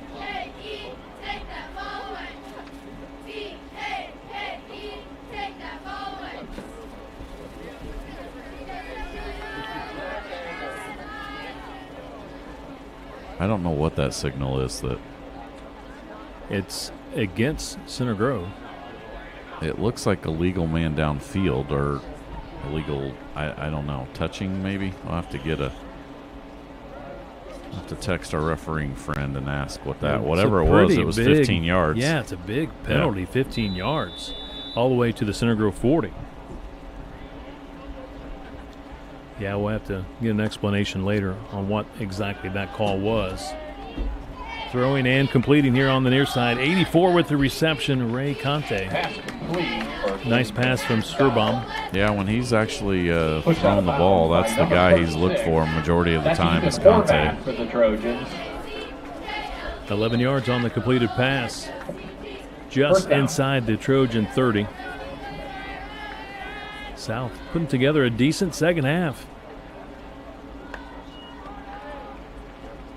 Oh, man. Wow, helmets are flying off. That Big was hits. A great stick there. 44 and 50 was the one who hit him first. 74 lost his helmet. He'll have to. Nick, big defensive tackle hit him. A few new faces out there. Number 6, Kobe Randall for the Trojans. Number 17, Isaiah 74 heads to the sideline for a play after losing his helmet. Number 29, Landon Hinninger. No gain. Number 36, Ethan Horvath. Actually lost a yard. Number 38, Brendan Mullins. -1 44, at the 30. Once again, Conte makes the catch. Pass completed. Pushed out of bounds by number 36. Good gain there. They're right at the first down marker, maybe a yard shy. New players out there, number 50, Nick Cope. So, yeah, Center Grove with all backups in now on that defensive side. Bloomington South still has their starters in. 3rd and short, 10-yard gain. It's like 3rd and 1 at the 20. Sturbaum directing traffic out there, getting everybody lined up correctly. Smith just to his left. Smith taking the handoff, and the Trojans I think he's deny him from the first down. Number 44, that's Trip Clovis for the Trojans. Clovis has come in here and made his impact quickly from that linebacker position. Number 40 was in there. Loss of a couple of yards, maybe a yard, I would say. He's going to bring up fourth and 2. Sorry about that. 4th and 2. Losing a yard. Just outside the 20-yard line. Going to try again to get that first down. Found an opening on that right side for the first down. Tackle on the play by number 38. Lucas Smith with the first down. That was good enough, though, for a Bloomington South first down. You're right, Kevin. They've continued to fight just like the varsity did last night. A pretty competitive first half, and then Center Grove dominated the second half. But obviously this is a Bloomington South program that's been very good over the last many, many years. So good football tradition down there. Smith with 5 yards on the last carry, and number 30, heck of a tackle. Clovis again. That was Lucas Smith. He's making the most of his time here late. Absolutely. By number 44, that was Trip Clovis. A couple of yards at the 15 by Smith. 5:10 and counting. Final quarter of the regular season for these two JV teams. Obviously, some of them, or a lot of them, will dress varsity and get some time going forward in the state tournament. Number 30 runs into number 20. That's Gus Hoffman for the Trojans. Hoffman makes the tackle on Smith. It's going to bring up third down. I'll take your word for it, Kevin. I'm into the dusty windows that we have in front of us now. I don't know what Mr. Higginson's doing over here at Middle School North, but it's called Windex, right? Exactly. Going to the end zone. He did. Was he in bounds when he had control? They're going to talk it over. He made the catch. They're going to say he was out of bounds. The receiver was made the catch. That was a great catch, even though it didn't count. I think one of his feet were out of bounds, or the Center Grove kid that was actually it was touching. He was out of bounds as well. Play by number 36. But yeah, that was Ethan Horvath for the Trojans. They just ruled sort of out of bounds. Reached over him. He's 6 foot and. Football is at the 10, 4th and short. Well, they got the free 5 yards, so. But. Flag on the play.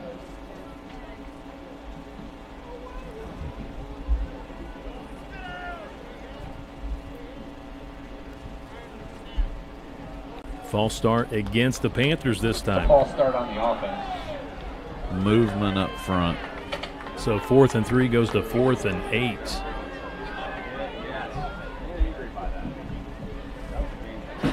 Going to back him up 5 yards. It's going to bring up 4th and looks like about 7 yards.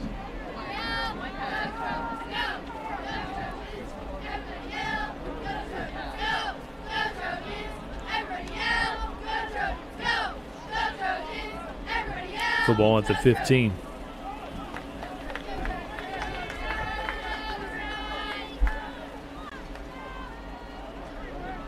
Sturbaum under pressure, extends the play, rolls left, keeps his eyes down the field, throws it to the goal line area, and he gets into the end zone. Touchdown. Pass is completed. 85 with the reception. Connor Christensen, he's a 6'2 tight end. He's a junior.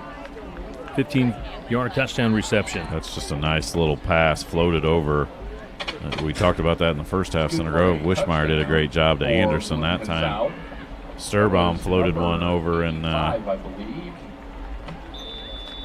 Connor Christensen with the touchdown.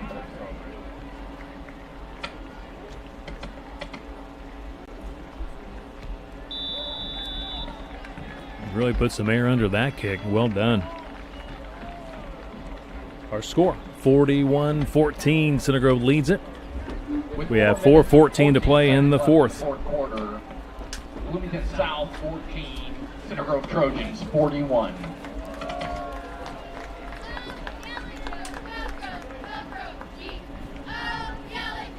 Rick, I just can't wait till we get to the post game so I can jump into these Long's Donuts. Mr. Siner, North Grove Elementary School principal of my daughter Mia. It's in 5th grade, so our last year at North Grove. Really appreciate Mr. Siner.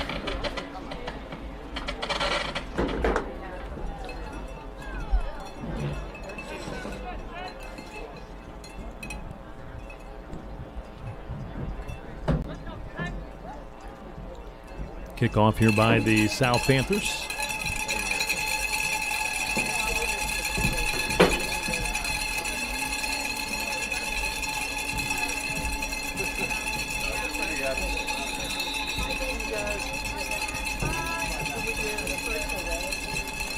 Taking that around the 15-yard line. Kickoff by 40. Cohen Fisher, sophomore. Nice kickoff. Center Grove returns it to the 29. That was Return on the play 87, by Luke 87. Thompson. That's Luke Thompson for the Trojans.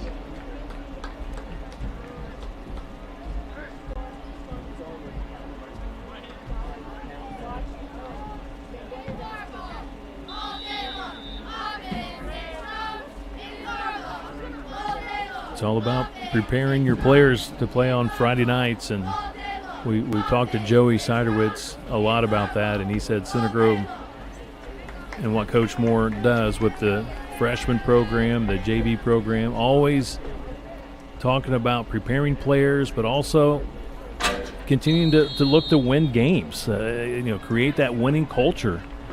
Just don't want to accept losing in freshman and JV football games. Yeah, Coach Moore talks about it all the time as well. He wants to make sure these guys have a full schedule. Luckily this year, Kevin, they were able to get a full schedule. They were able to pick up Carmel, actually, JV and freshman games in that Trotwood week where you got a long distance opponent. So he loves the fact when they can get a full schedule, because he's like, they work their butts off throughout the week and they need an opportunity to play against somebody, and like you said, learn how to win, learn how to lose, hopefully learn how to win more than the opposite. So run on the play by number 43, that's Cameron Trice. Trice with the run, brings up 3rd down, just across the 35. He was good for 4 yards. 4 yards for Trice. So again, stay tuned. Coming up after the JV contest, we'll have the freshman game between Center Grove and Bloomington South. Such a beautiful fall day here. Hard to believe that Mother Nature might have other things in mind later today. Rick, looking at the radar, it could get a little stormy a little bit later today. And you talked about all these games that are supposed to be played here, Kevin.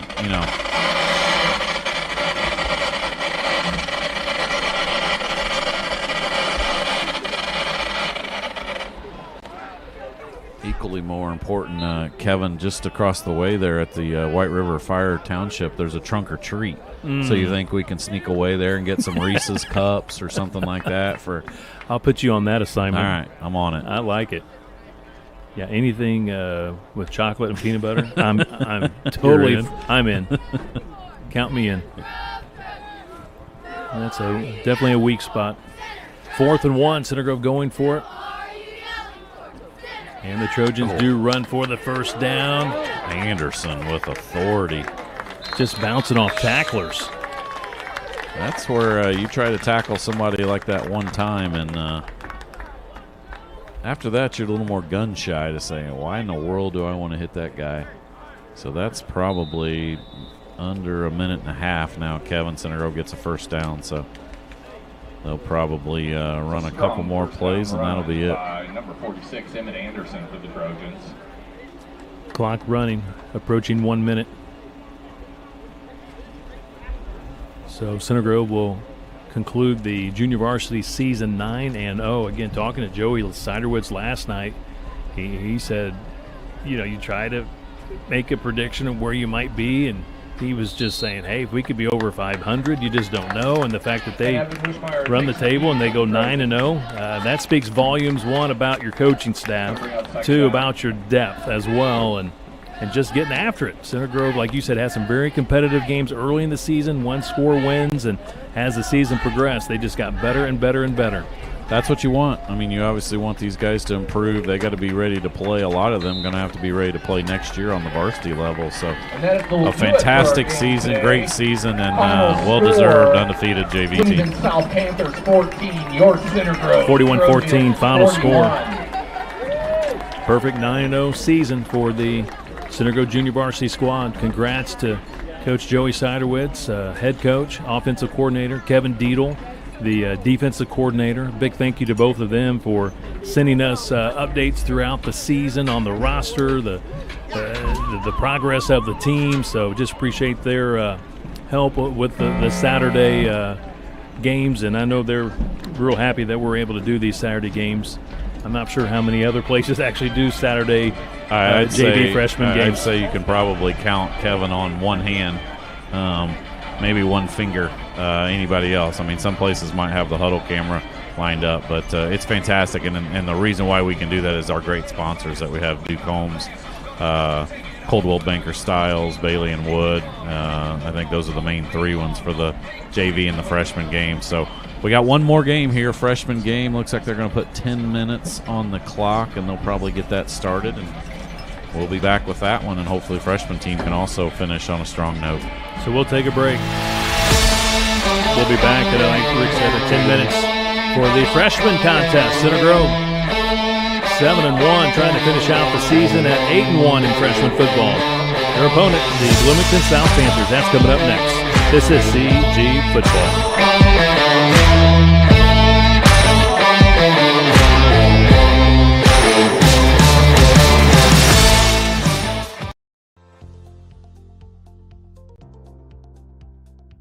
It's absolutely special, obviously, to have a kid in the Super Bowl and to have a kid win a national championship in college. Play in the NFL. That's every little kid's dream when they step on a football field. But just being able to get to that, that opportunity and moment, especially being with the Chiefs. Like I was saying, it's just been a blessing. And Coach Moore, all my family, and all my friends around me too have helped me along the way. Ever since I stepped foot off of Center Grove, I've definitely heard from, honestly, I'd say thousands of people from around this community, and I've just felt so much love from them. It's been great. We have a great professional community because our parents are caring and our parents understand the importance of Center Grove. So many great schools come here to recruit, and everybody asks me, well, why would schools, these great academic schools, come here? Because they know they get the best student athletes. Center Grove teachers, best teachers, and they teach college prep classes. I feel like with Center Grove, I feel like you just set at a higher standard just from everybody. And it kind of just pushes you to want to be the best version of yourself. Man, it's just been an amazing opportunity just to grow up in this, this type of area. Even since we were young, all the families, parents, moms and dads have been there for everybody. That family atmosphere where everybody takes care of everybody and we don't really worry about what's outside of our community. It's just we take care of ourselves so well. I just want to say thank you to everybody for the support. It means the world to me. There's a great community and a great atmosphere just for everything you do in Center Grove. I feel like everything you do, you have a great mindset, and just all the people you're around, you feel like you love and you're supported by everything you do. I love that they're humble, and I love that they still love to practice. But what I love the most is they're just the greatest young men of all.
Hey, I'm Jeff Saturday, and my favorite thing when I was a professional football player was Indiana. The Hoosier State always made me feel like family. That's why I trust Indiana's hometown mortgage lender, Bailey & Wood. This family-owned company not only gives back to the communities they serve, but also with their 5-star customer service, they can close on your dream home in days, not weeks. So remember, Indiana, you can always get your mortgages at a snap with Bailey & Wood. Hey, Jeff, how does this look?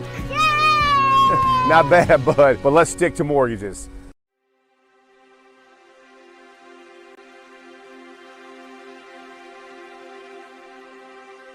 Do you see it? Do you see the potential? The potential for birthday parties on the patio. The potential for lazy weekends by the pool. Do you see the rain hitting the glass as you read a book with a cozy blanket on a cold winter's day? And do you see the science project being done on the kitchen table? Do you feel it? Do you feel the excitement of Christmas morning as the kids race down the stairs and as a family forms memories that can never be replaced? Do you hear it? Hear the crackle of the fireplace, the laughter coming from the next room, the sound of crickets as you call it a night. At Coldwell Banker, our people and our company are cut from a different cloth. We see, hear, feel, and sense things that others simply don't. Perhaps that's because we have a unique appreciation for this magical thing that defies description, that goes by the name of home. Because of this appreciation, and because of our dedication to be the best in the craft, our company has thrived for well over a century. This is why we're ranked #1 in agent trust. And this is why more people have turned to us to help them find and sell their homes than any other company in the history of America. We are Coldwell Banker. We do real estate differently. We do real estate with higher standards. And we have proudly guided people home since 1906. I have lived in Greenwood my entire life. Born and bred, went to Center Grove High School, proud graduate, go Trojans. I enjoy this community. It's my home. It's growing, it has lots to offer, and I'm excited to be a part of it. At Greenwood, we are a full-service bank. We can handle your needs from simple personal accounts, savings accounts for your family, auto loans.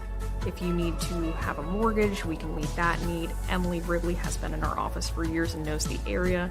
Scott Hines is Center Grove. He has lived here his entire life and is fabulous. You're not going to find anybody more local than us.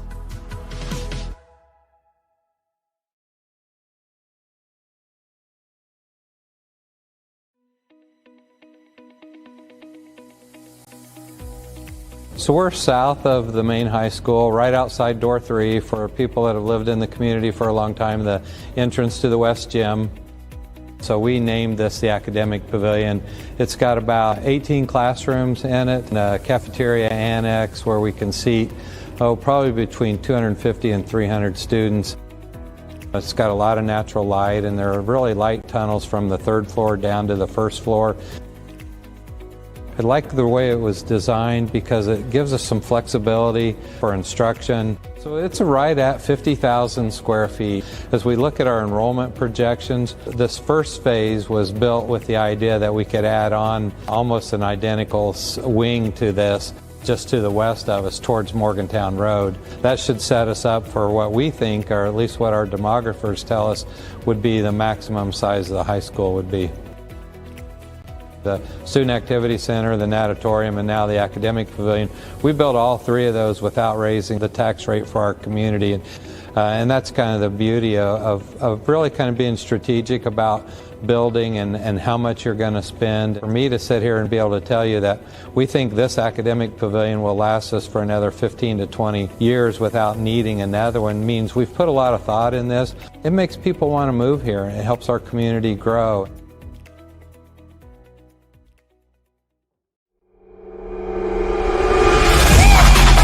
It may be intense, it may be emotional, but it's only a game. The Indiana High School Athletic Association reminds you of these sportsmanship tips. When an official makes a call, accept it. When a member of the opposing team makes a great play, applaud it. When an opponent extends a hand after the game, shake it. Play it cool, practice sportsmanship. High school sports, pure spirit, pure your sport. Go Trojans. Go Trojans. Our car wash remembers your car's quirks better than your favorite barista remembers your coffee order. Delivering a wash experience as smooth and effortless as your morning latte.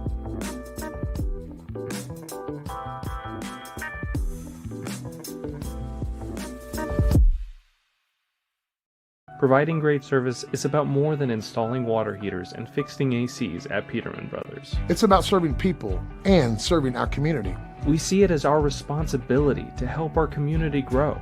It's why we gave over $71,000 to local charities last year. When you choose to do business with us, you aren't just getting great quality service for yourself. You're also supporting your community. Peterman Brothers, where great service runs in the family.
Back here at Center Grove Middle School North for the CG freshman game. We are underway.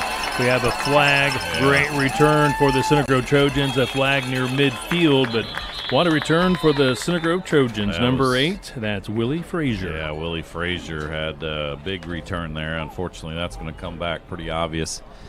Blocking the back, and then and he just didn't let go either. Stayed on him, and so that one will come back. Great return. That was Willie Frazier. Man, he's been special this year when we've watched this freshman team.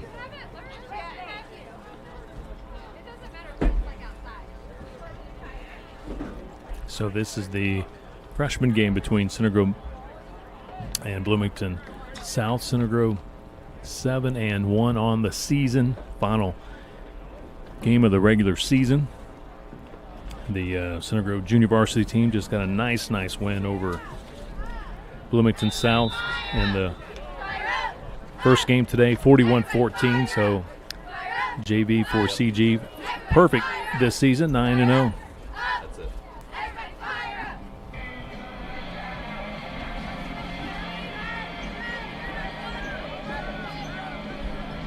Great run over on the right side. Down the sideline, pushed out of bounds. That one goes for a big gainer. Was that 14 with the carry? Looked like 14. Nolan LeMasters. Masters family's got a big Big couple hours here, Kevin. Older sister Aubrey on that Center Grove soccer team playing down at Seymour, kicking off here in the next 10, 15 minutes. Actually, probably 5 minutes. So, little brother Nolan, great carry on first down. Football all the way to the 26-yard line. Congratulations to the Center Grove boys and girls cross-country teams, both sectional champs today at Shelbyville, and LeMasters with another carry. He's wrestled down inside the 20. Yep, good run there on first down. Picks up about 8 or so, maybe 9. About 8. 2 good runs there by LeMasters to start off this game.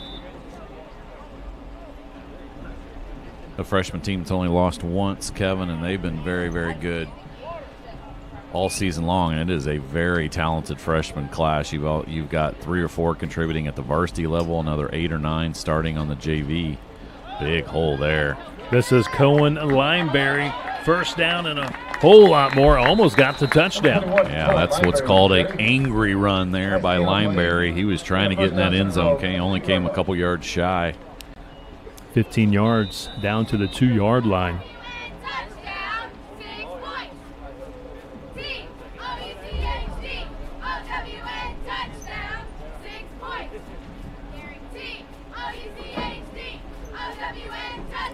Trojans huddling.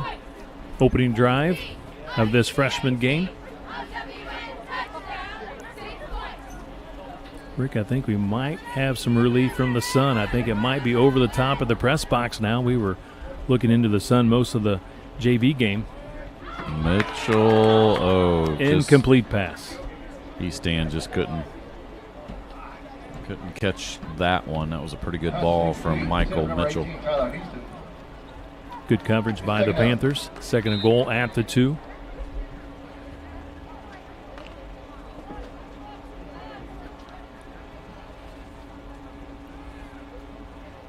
Michael Mitchell, quarterback, under center, lost the snap as he pulled away. When he went to go retrieve the football, I believe his knee was on the ground, so he's whistled dead. Looks like he'll lose a yard. Yeah, they might have lost a couple there, Kevin. They're going to mark that back down at the 4. You're right. Loss of 2. Now they've spotted at the 4. It's almost between the 3 and 4. Closer to the 3, I would say. Third and goal at the 3. One takes the handoff. He will walk into the end zone. Blake Walker scores. Well, it took a couple extra plays there once they got it down to the 2-yard line, Kevin, but finally Center Grove gets a good snap and hand off to Walker, and he literally walked into the end zone.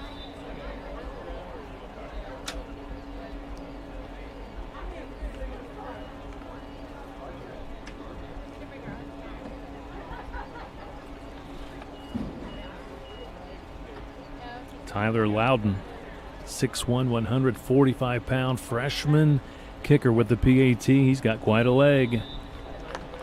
Boots it's it through. Good. 7-0 Center Grove. Number 99, Tyler Loudon.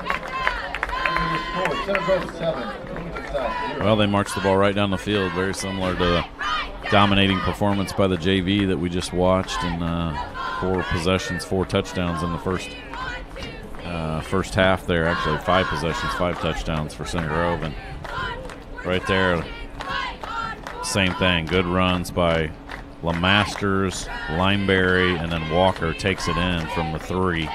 Center Grove strikes first.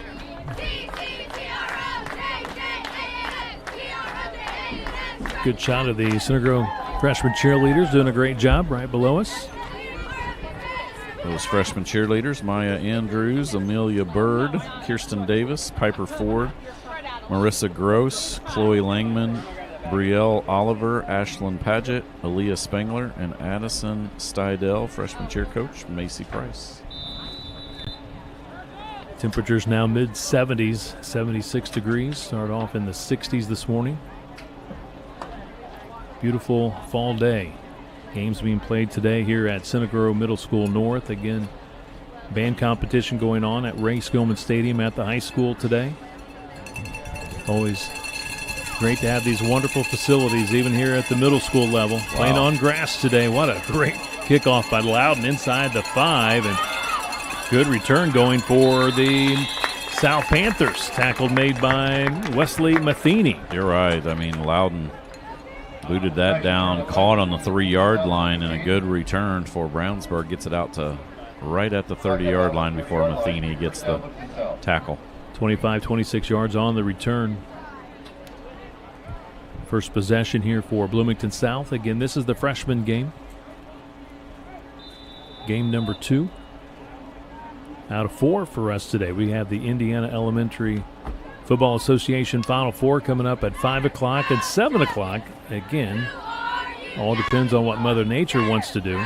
Storms expected later today.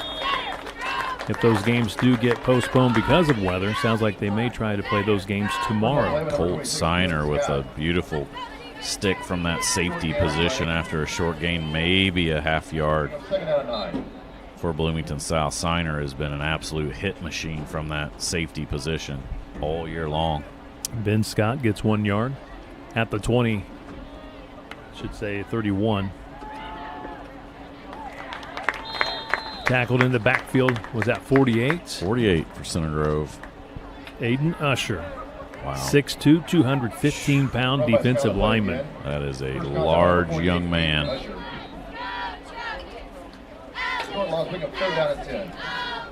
Loss of a yard at the 30. 3rd and 10 for the Panthers.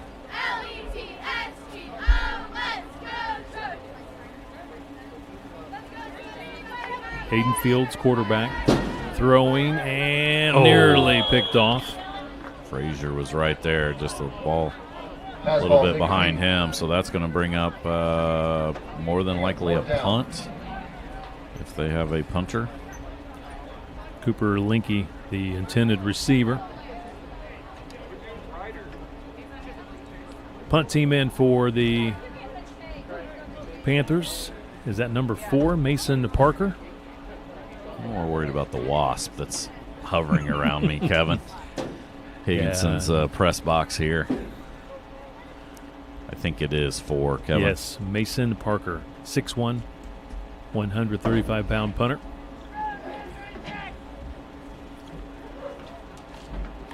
Line drive punt, just got it away. 5 will back away. That is Colt Signer. Lets that one roll for just a few more yards. Good field position here for the Trojans.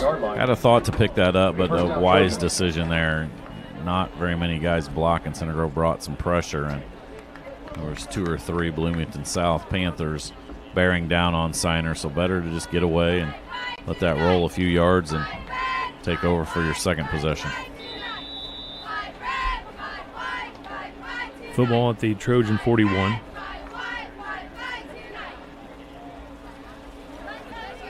Signer in the backfield. He's in there to block. Oh, my, good ball. Oh, just out of the grasp of Matheny. He made a good effort on it. Michael Mitchell, nice ball there.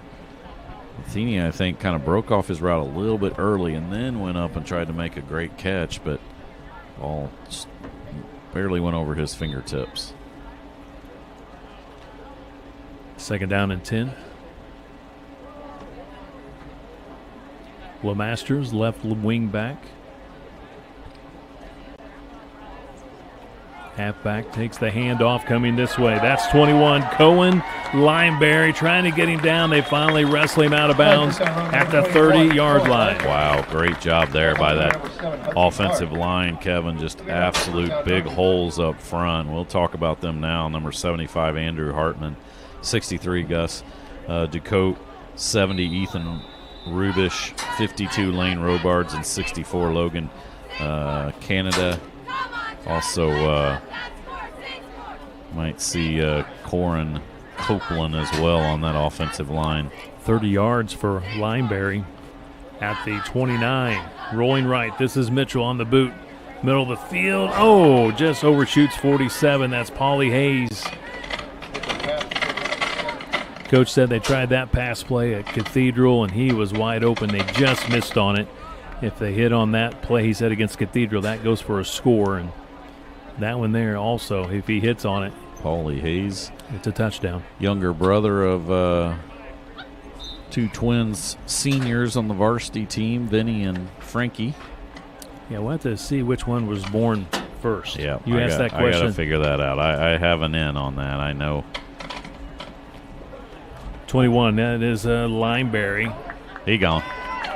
Shakes off a tackler, and he scores. 29-yard touchdown run for Cohen Lineberry.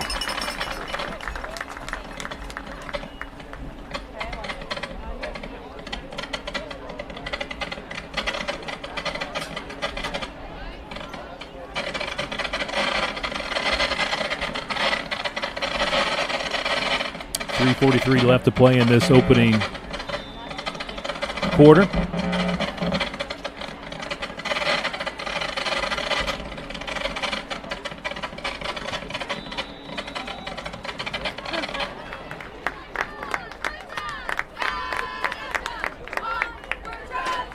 Loudon PAT good. 14-zip. Center Grove leads it. Loudon does such a tremendous job with his kickoffs, PATs. He can kick field goals as well. He's a talent. He's a weapon. So Walker with a touchdown. Lineberry with a touchdown. Center Grove freshman off to a wonderful start, leading 14-0. Just under 4 minutes to play in this opening quarter. Coach Eric Moore should be joining us coming up at halftime of the freshman game. Recap last night's win at Bloomington South, 33-12.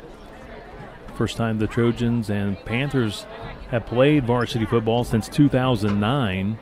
And last time the Trojans played in Bloomington was 2008 in the sectional. 2008 was our first season ever in doing the web stream of Center Grove football. So it was great for me, at least. 18 years later, going back to South, and it was a great environment last night. It was a great environment down there. Just senior night, crowd was rocking pretty good. All the intros of the seniors across almost every sport, and yeah, it was a good test for Center Grove. Loudon once again, great hang time all the way down to the 2-yard line. Couple flags thrown. You think that's obvious, Kevin, if you see two flags for the same thing? Multiple officials see it. That's never good. So they'll back them up 10 yards from that point, and they're going to take over inside the 15-yard line on their second drive. Holding against Bloomington South. All right, I got an explanation, Kevin, and I know some of the viewers weren't watching that first game. One hand penalty. There was a penalty in the first game, and we didn't know what it was. One hand on top of the head is an eligible man downfield. Two hands on top of the head is illegal participation. What happened? I said, so those are more people? He said, no. The kid got his helmet knocked off, and you are supposed to stop when that happens. Instead, the kid kept running after the play and tried to make a tackle, and that's where that two hands on top of the head is illegal participation. That's a 15-yarder.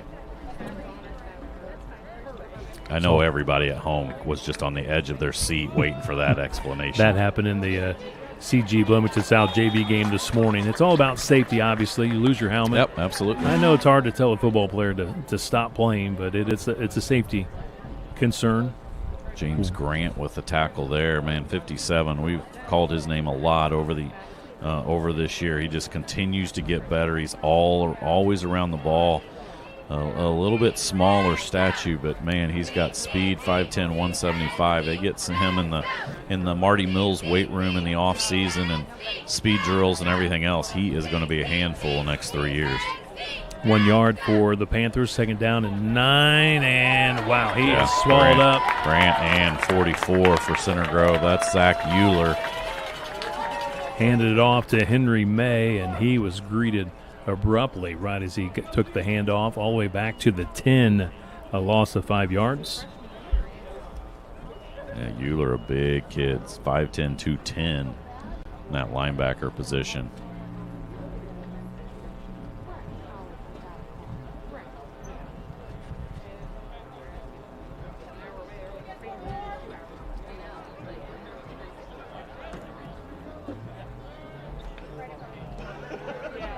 Trying to find something here with that run game.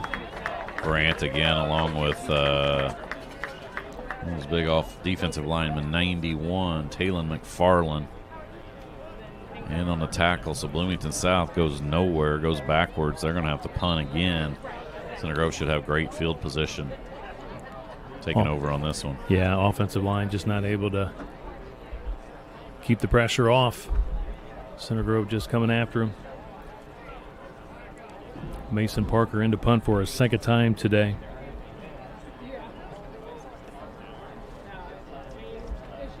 Punting from his own end zone. Colt Siner back deep for the Trojans.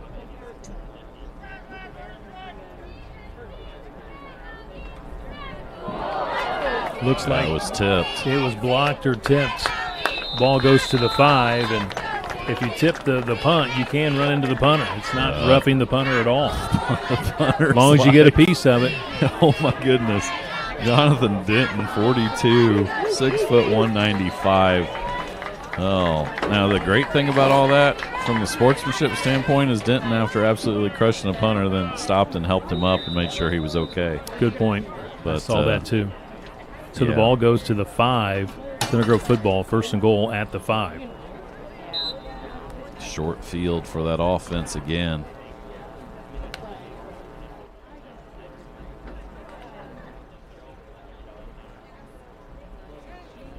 Deep motion. He's going to take the pass. Is that Lineberry? And he will score. That almost looked like a lateral a little bit, Kevin, but we'll give the touchdown pass from Mitchell to Lineberry. 5 yards. Center Grove scores again. Like the play call from Coach Painter. He's really mixing things up today, going deep in that playbook. That one covers 5 yards. I think you're right. It was nearly a backwards pass. Lineberry scores. That's his second of the day. 5 yards. On the play, makes it now 20-0 Trojans. Loudon in to attempt the PAT kick for a 3rd time today. It's good.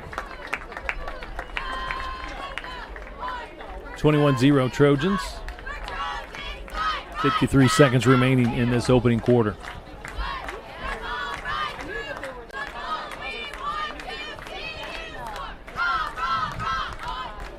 Well, that one obviously set up, Kevin, by the special teams play, and really all 3 facets of the Center Grove freshman team rolling here in the first quarter between the offense, defense, and special teams, and that's led to the 21-0 lead here early.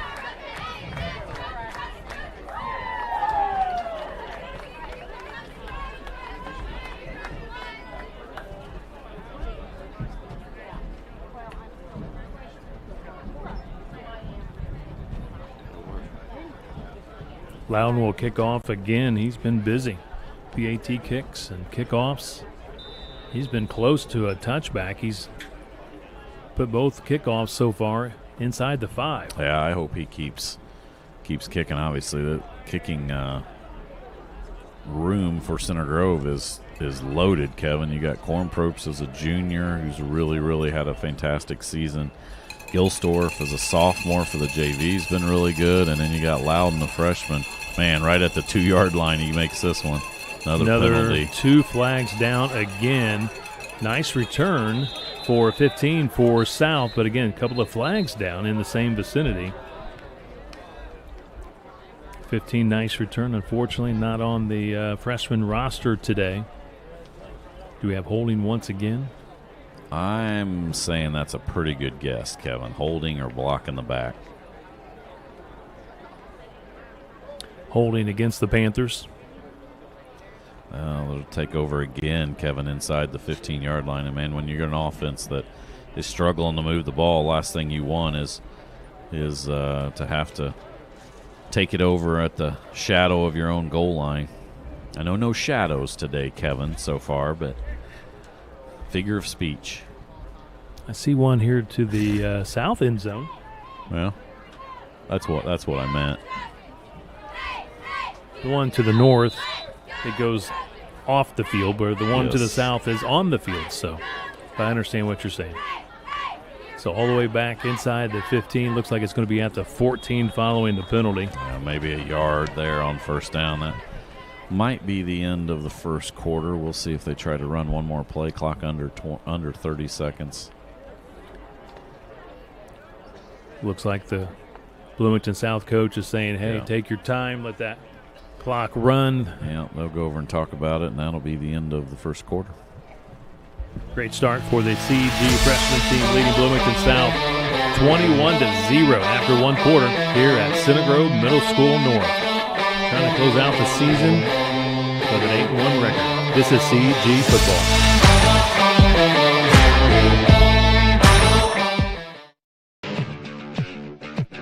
Guys, Billy Mood closes in days, not weeks. Well, it looks like the hometown team of Bailey & Wood Mortgage Lenders is running some really great plays. Yeah, Walker, it is the winning combination of in-house processing and underwriting, along with providing 5-star customer service that gets you to the closing table fast. It's pretty evident that Bailey & Wood is the winning team for all your mortgage needs. Mortgages and snacks. Yeah. If you could live anywhere, where would it be? And what would it be like? With today's home values, this is the perfect time to sell and make those dreams real. When you work with a world-class agent at Coldwell Banker, you benefit from trusted guidance and a revolutionary seller's assurance program to make your home sale more rewarding than ever. So it really is true. Your dreams don't have to be just dreams.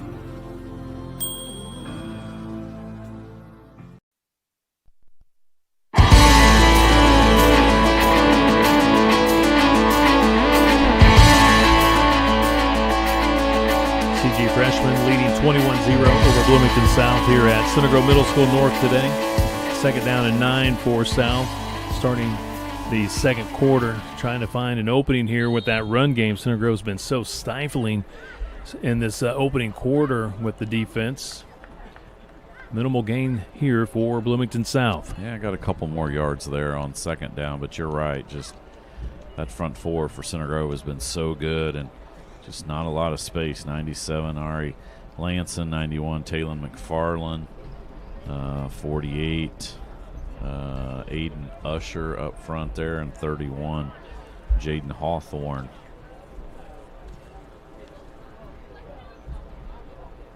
Couple of yards on that run.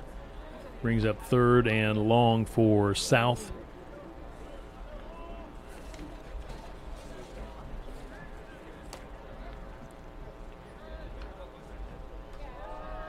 Once again, just not able to run the football effectively. They are just swallowing up the running back right as he takes the handoff. They're going around that offensive line as though there's not much resistance at all. No, that was a loss of about 4 yards there. So now another punting situation for Brownsburg. The last one got partially blocked and recovered at the 5-yard line by Center Grove. We'll see what they set up here. Mason Parker again back to punt. Loss of 3 yards, back to the 14. Third punt of the day. Last one got blocked. This one, a line drive, gets it away. Out of bounds on that Bloomington South sideline. Right at the 31. I would say 30, 31. 17, yeah, 31. 17-yard punt. So Center Grove again with a short field and a great opportunity here to tack on another touchdown early in the second quarter.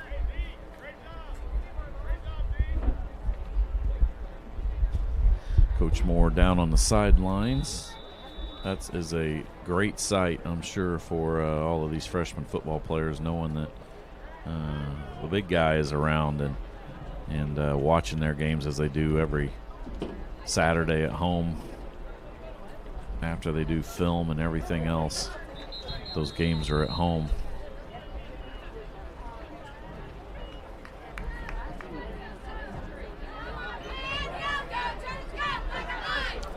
With the carry for the Center Grove Trojans, Cortland Marcus.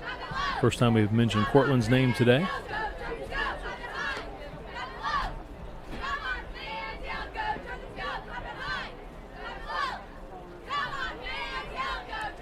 Looks like 4 yards for Marcus. Second and 6.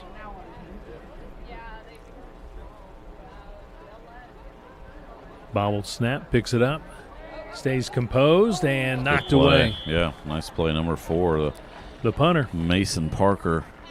Knocked that one away. That was a really nice play there. Center Grove had number 14, Nolan Lemasters, going down the middle of the field, but Parker makes a nice play stepping in front of that. And now one of the few situations, or a few times, Center Grove 3rd and 6 or 7 to go.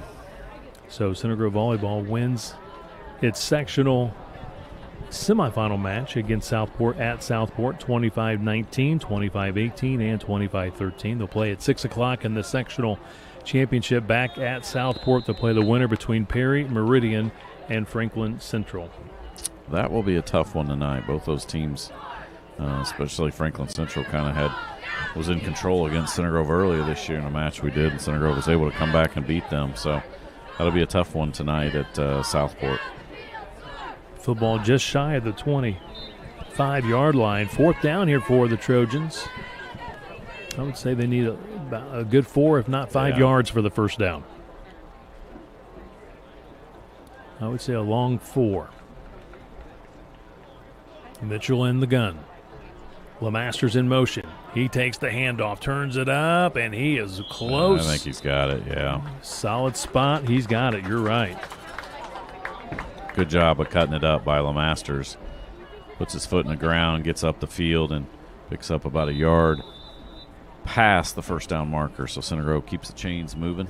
Football at the 20. Approaching 5 minutes in the second quarter. Great day of football so far today. Beautiful weather, great crowd. Center Grove JV victorious, 41-14. Ending the season 9-0. Varsity team won last night, 33-12. Oh, he's got him. My, what a throw. 10, Caleb Stomps with the reception for the touchdown. Yeah, beautiful ball there by Michael Mitchell again, and Stomps is open and going down the middle of the field.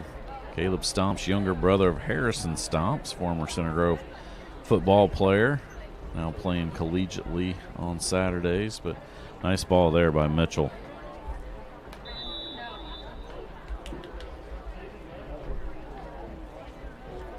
Just a beautiful throw by Mitchell. How many yards was that, Kevin? 20 yards. Kick is up and good. Hold by Lemasters. 28-0. Trojans lead it. Another good drive there. You finally had a little bit of difficulty there, or a little bit of obstacle.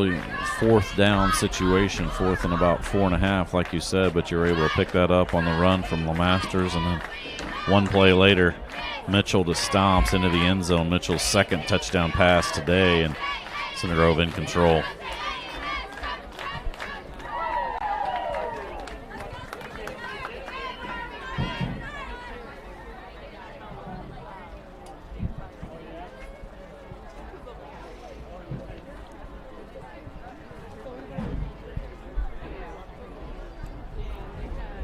A little bit of a crosswind today. Let's see how Loudon does with his first kickoff to the south end zone. His kickoffs to the north were all to about the 2-yard line.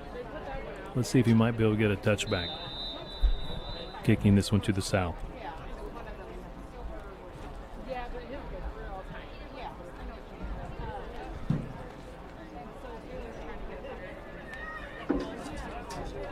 The wind picking up a little bit, Kevin. It was pretty still in that first game. Going to do the pop-up kick this time. South comes up, fields it at the 30. Now he's going backwards. Wrong way. He went back to about the 25, and now comes across the 30. Still got some positive yards on the return. That's the hardest thing for kids at all ages, Kevin. The younger ages to realize is that get the ball and go straight up the field. Stout does that. He's probably going to get at least 5 yards, maybe 10, but everybody thinks from the time you're 4 years old that the best way is just to get outside because I can outrun everybody. Well, the older you get, there's always somebody faster than you, and that's what happened there. Stout thought he was going to make up some space and went backwards 5 yards before he then got going forward.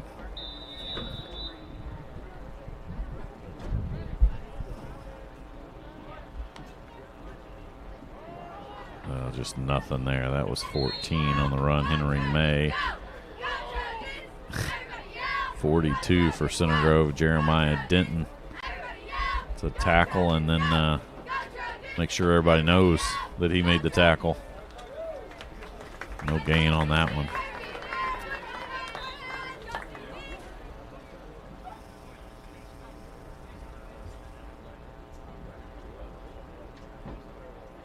Center Grove girls soccer taking an early 1-0 nice. lead over Evansville Memorial with 17 minutes left in the first half. They're playing in the regional final today down at Seymour.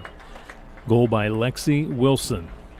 CG 1, Evansville Memorial 0. Again, that's the girls soccer regional. Who'd you say scored? Lexi Wilson. That's fantastic. That's a good start. Always, you can get a goal or two on the board, Kevin. That girls soccer match we did the other day was one of the best soccer matches, period, that we've seen and done over our time doing soccer. It's Bloomington South week. Yeah. Girls soccer beat Bloomington South in the regional semifinals 2-1. Won last night in varsity football, beat them in the JV game this morning in football, and now playing them here in this freshman football game. Center Grove's defense, again, they're just pinning their ears back and coming. Yeah, there's really no threat for them to throw the ball, and no time for the quarterback to throw the ball. So punt here again for Bloomington South. 3 minutes to go, first half.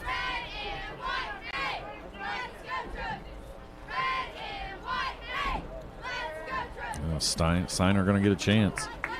From the 42, cross midfield, makes some moves down the sideline, and finally going to be pushed out of bounds. What a return by Colt Steiner. I mean, we saw him in middle school, Kevin, and before that at the Junior Trojans, and before that, the Bantam Super Bowls.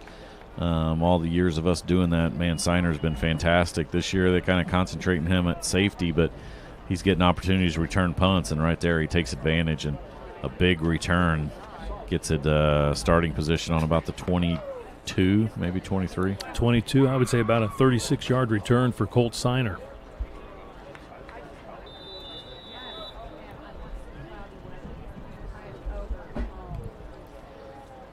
Throwing and completing 47 with the reception. That's Paulie Hayes. And did he stay in bounds? He does. It's a touchdown. Paulie Hayes says, hey, I know my big brother got a pick 6 last week, but he's never caught one as a tight end. So right there, Paulie Hayes gets in the end zone from 22 yards, and Center Grove now scores again. Mitchell gets his third. 34-0 Trojans. Loudon in to attempt the PAT kick. We won't even mention what happened in the JV game when it was 34-0 in the first half. Yes. He puts it through, makes it now 35-0. With 2:26 remaining in this opening half. That was a nice catch and run by Paulie Hayes. Don't know if he's going to end up sticking it at tight end, Kevin, but a good job. Good little bootleg from Michael Mitchell, and he flipped it out there to his big old tight end, and got a good block down the field by his wide receiver, and Paulie Hayes takes it into the end zone.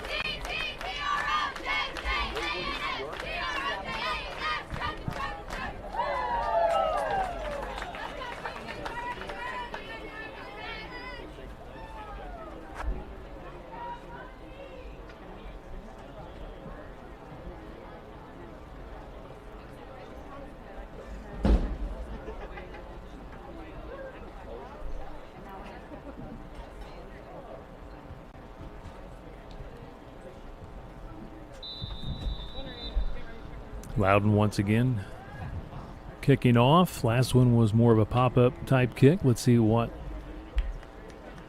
he does on this one.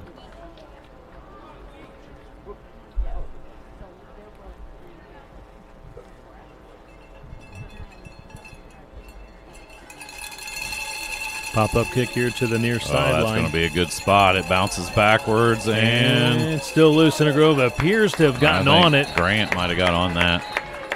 It looked like Center Grove recovered. Yes, sir, James Grant. Man, I like the way that kid plays. Like I said, get him in the weight room, and he flies around the ball right there. He gets on the kick. It just bounced up. I mean, Loudon's kick was perfect. It bounced backwards, kind of like your 9-iron, Kevin, on that hickory stick, hole 18. I would say maybe more like Sean Guilfoyle, maybe yeah, Rick Sauter. That's probably a better description. Those guys know how to play golf. They would be the best of our broadcasting crew, and Mr. Kitchell. And Mr. Kitchell, you're right. Those three all can play golf. Center Grove with the football at the Bloomington South 34. 20, his second carry. That's Cortland Marcus. Good patience there by Marcus.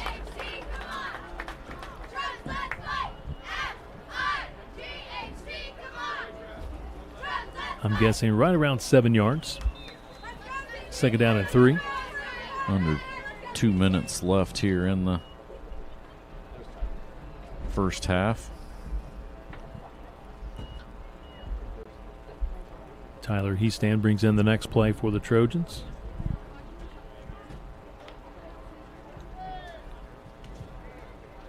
New quarterback in as well, Kevin Camden Crookemeyer, number 3.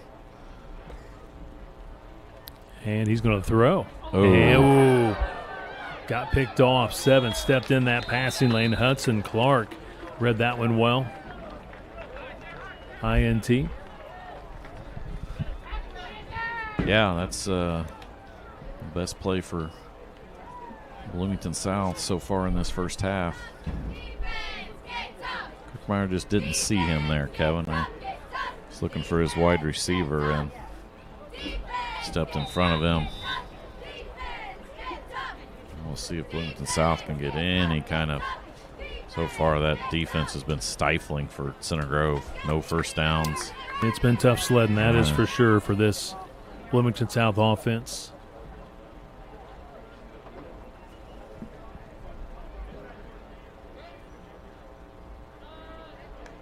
Center Grove crowding that D-line. Quick pass. Complete here on the near side. 9 with the reception. Becks. Zach Euler comes from his linebacker position, and Braham with the reception. Gets the tackle. There's our halftime guest. Coach Moore has arrived in the press box. Picks up 3 yards on the reception. Got an equipment timeout here. Now they'll rewind the clock. Probably just maybe one more play for Bloomington South unless they call a timeout here.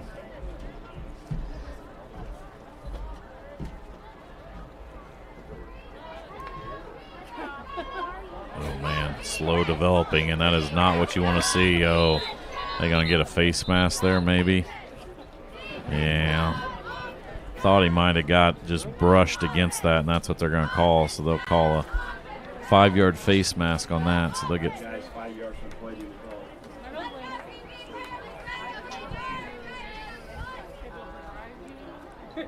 Football at the 40 following that 5-yard penalty. And they give them first down. 16.4 seconds remaining. They'll wind the clock as well. So.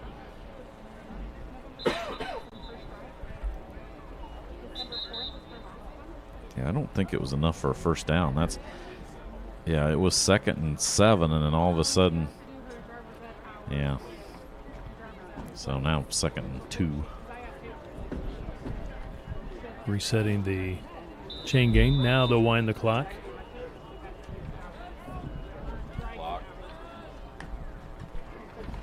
Throwing and completes to that far side of the field. I believe that was 15 with the reception, not on the roster today. Yeah, we'll see if they try to run one more play. First down, their first down of the first half, and they'll wind the clock as soon as they get the. They're going to try to run one more play, but they better hurry. Football at the 45, down to 4 seconds. 3, 2, 1. And that takes us to halftime. Great first half for the Center Grove freshman team.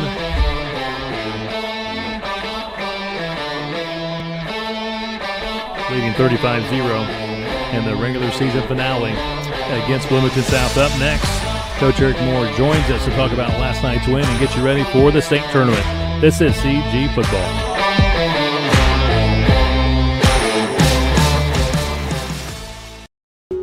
Hey, I'm Jeff Saturday, and my favorite thing when I was a professional football player was Indiana. The Hoosier State always made me feel like family. That's why I trust Indiana's hometown mortgage lender, Bailey & Wood. This family-owned company not only gives back to the communities they serve, but also with their 5-star customer service, they can close on your dream home in days, not weeks. So remember, Indiana, you can always get your mortgages at a snap with Bailey & Wood. Hey, Jeff, how does this look? Yay! Not bad, bud, but let's stick to mortgages. If you could live anywhere, where would it be? And what would it be like? With today's home values, this is the perfect time to sell and make those dreams real. When you work with a world-class agent at Coldwell Banker, you benefit from trusted guidance and our revolutionary seller's assurance program to make your home sale more rewarding than ever. So it really is true. Your dreams don't have to be just dreams.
Here at Center Grove Middle School North today. Halftime score, 35-0. CG freshman team leading Bloomington South. And Center Grove head coach Eric Moore now joins us here on our halftime show. And, Coach, first of all, a beautiful day for football, playing on grass. I kind of like it, Coach.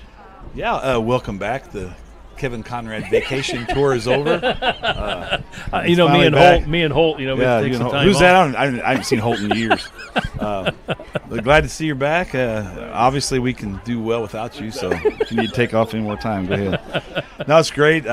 We finished the year up at the Ray Skillman Stadium in the press box with the Kevin Conrad displays on the windows. And now maybe you could have got here a little early and cleaned these windows a little better. I don't know how you guys even see. But, yeah, great day for football, great night last night for football. I cannot believe the regular season's over. Regular season's over for these kids today. And, two great games for us. The first, the JV game, and the freshmen are really putting it on Bloomington South, who I'd like to put it on. I'll say, Coach, Rick and I talked about it. Just something about going down to Bloomington. I miss making that trip down there. Great football, great, historic-type program. You still got Mo Moriarty involved with as the offensive coordinator. I just hope that this game can stay on the schedule. Yeah, I don't know. I don't know what I had to be up to them. Obviously, they have to come up here and play next year. It's an easy trip to Bloomington now. Oh my God, that was like we got there 20 minutes earlier than anticipated because the road's so much better. But yeah, when I got here in 1999, Bloomington South had just won a state championship, and they were the landmark team in the state. And, we really didn't talk about Ben Davidson, Warren, and Carmel. We got to beat Bloomington South first. And I remember talking to this team about that. And the MIC, we didn't even understand the MIC yet. And then the 99 year, they beat us in the sectionals. And the next year we came back and we beat them for the first time in the sectional championship on our field, which they delayed the game a bunch because we had holes in the field. And it was all – they just didn't want to take the butt kicking. And then, beat Ben Davis that year in the semi-state. So that was really the year it all started, and we battled back a couple times against them, and then ended the series in sectional in 2008, which was, like you just told me, the first broadcast down there, with a great 2008 state championship team, and that's the last time we've seen them. Coach, just talk about last night's win. It was good to see Nolan Reese get some snaps, got a few reps last night after being out since week 3. Yeah. He's still injured, and he's not going to be 100%. He's not going to play college football, so why get surgery right now? Let me go out there and play some, and if I can get him strong enough to be there in power down situations for us as we go through the playoffs here, it'd be helpful. He's not probably going to break off any runs, and he can't really cut. But he's a kid that wants to play high school football, and I love the kid. He's great character and great toughness. Good to have Ricky Lange back after losing him at the Cathedral game. After losing Biggie in the second quarter, we're lucky we had Ricky Lange back. So it's just been a nightmare. The injuries have just really ruined the season for me. Is having fun and trying to concentrate on nothing but how are we going to play, an hour a day of who's going to go in here if this happens, a jigsaw puzzle. And again, you kind of maybe welcome this next couple of weeks off. Never. I've never wanted this until this year. And I was ready to go on bye about Tuesday. I think we played last night like we're on bye at Tuesday too at some points. We came out, did really well, and then I think we just sort of shut it down. It's hard for our kids to get up for anybody in purple unless they're Ben Davis or Brownsburg now. It's just, you don't see them, you don't hear about them. Our kids took it for granted a little bit. Bloomington South was a little better than I think they thought they were going to be, and we still handled them, but it wasn't as easy as they thought. Talk about your defense, Coach. I feel like your defense has just steadily gotten better. It has. It struggled a little bit in the first half last night. We got some things changed, and Coach Daniels and Harbin, et cetera, figured it out and made some plays. But, after the Carroll game, I felt like that was a team, I've said it before, when they went on the field, they didn't care.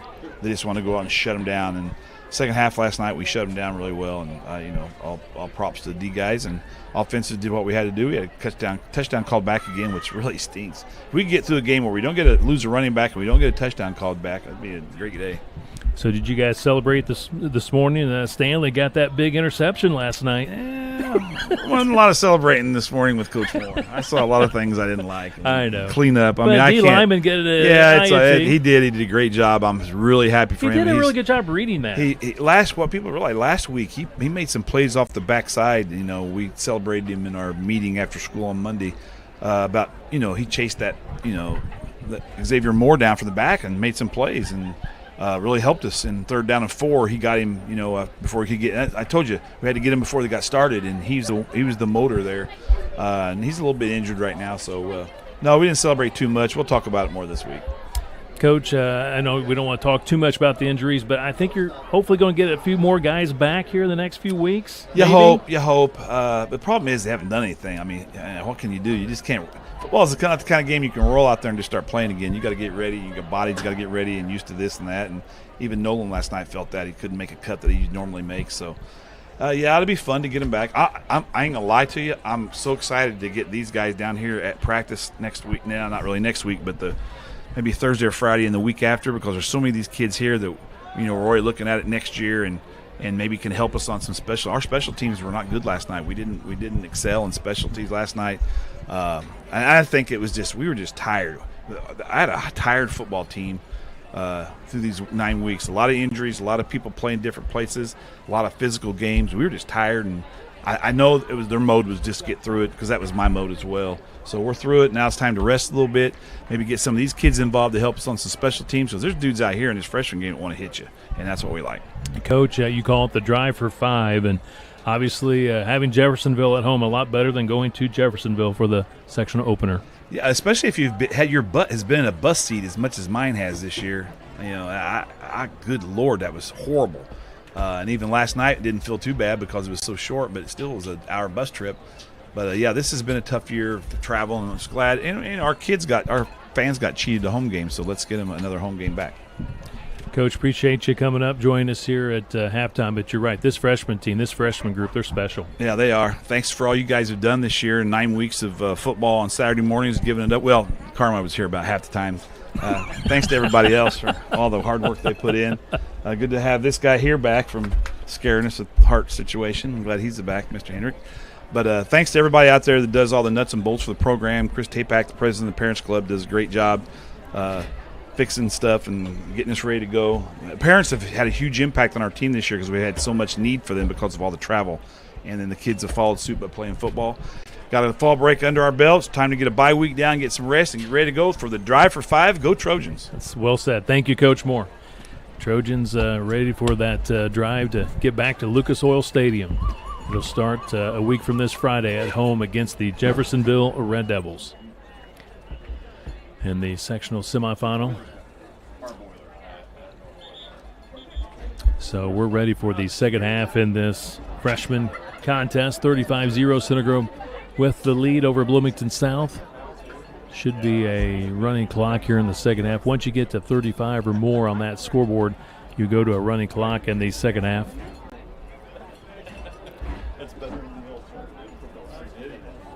Loudon's been good on his kickoffs today. He'll tee it up middle of the field right at the 40.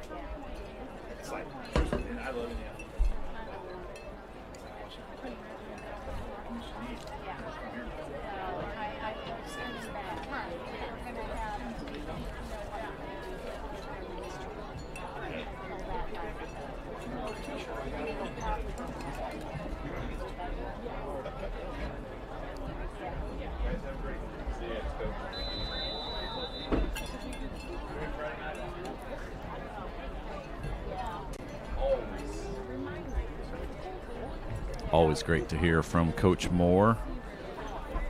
I think he said something. We're doing such a good job, Rick, we can take Friday night off. That's what I heard. He said, told us to enjoy. Take the night off. Center Grove 6A, they don't play in that first round. A lot of the smaller classes will play, but 6A doesn't play until a week from this Friday. We see the kickoff in the South Panthers. We'll have the football at the 40. So I have the Friday off, and I plan to go watch my nephew play his football section. I thought maybe, we were going to try to pick up a game, a 2A or a 3A game somewhere, Kevin. I was waiting for that text, but that's more important. Go watch your nephew play, and I don't know what will be on my list from my lovely wife, Renee. He plays 2A football. He'll be in the sectional opener for Western Boone. He's the starting quarterback. Nice play by the Panthers. First down, Bloomington South into Center Grove territory. Yeah, you got some different I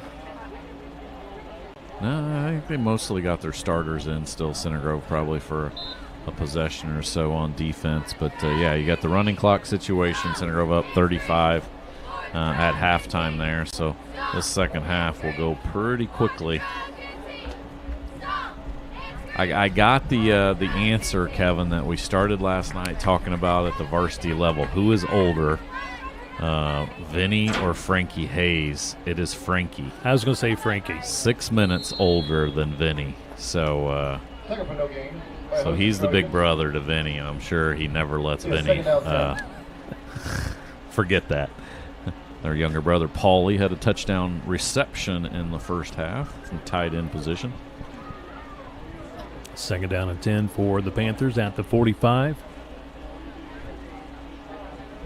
Appreciate Coach Moore's time. Always it is a delight to talk to Coach Moore. Technically, this will be the last time we have him as far as a post-game Saturday interview. This is the last, obviously, JV and freshman Saturday football game day we'll have. Of course, our Aaron Holtz will have Coach on our pregame show on Friday nights throughout the state tournament. 15 with the reception. Unfortunately, not on our roster today. Owen Andrus, number 26, with the nice tackle out here after a short game. Now third and long for, I keep hesitating thinking I'm going to say Brownsburg, Kevin, with those purple uniforms, but Bloomington South. We're just not used to, like Coach Moore said, just haven't played Bloomington South in many, many years, and keep seeing that purple and think Brownsburg or Ben Davis.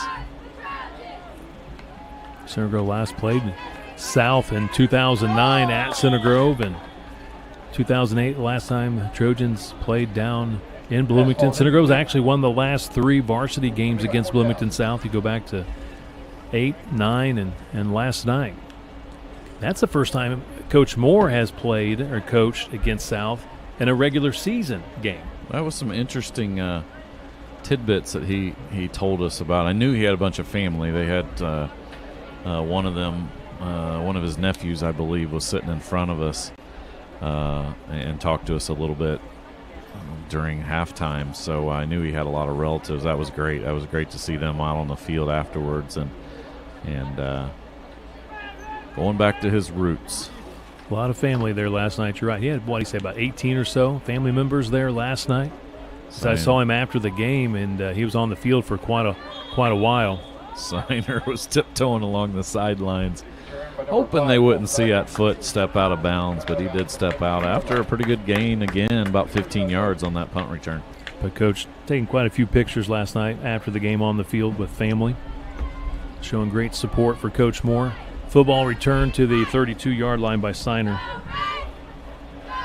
Colt Signer, he's a tremendous athlete. Yeah, he'll be one I'm sure you'll see probably on that track team as well. I love the fact that Coach Moore talking about at halftime there how he can't wait to get these guys, these freshmen, in because all of these guys, a good run by Cortland again. Cortland Marcus making the most of his time today. Yeah, these guys will be part of those all those practices and stuff for the entire state tournament run. I love when he does that because he gets them involved. He also gets opportunities there where, you know, varsity might take a day off and he'll have these guys practice and he can watch these guys and they can work with the high school coaches as well. So it's just all part of why you have the Center Grove Trojan machine, football machine that you do. Cortland Marcus, 16 yards with the carry. Good run by 24 there, Samuel Bridges. So a lot of new faces in there for this freshman team for CG. Great to see that from Coach Painter. Again, your final game of the season. Football to the 49. Michael Mitchell on the sidelines after having big 3 touchdown passes in that first half. So Camden Crookemeyer taking over at quarterback.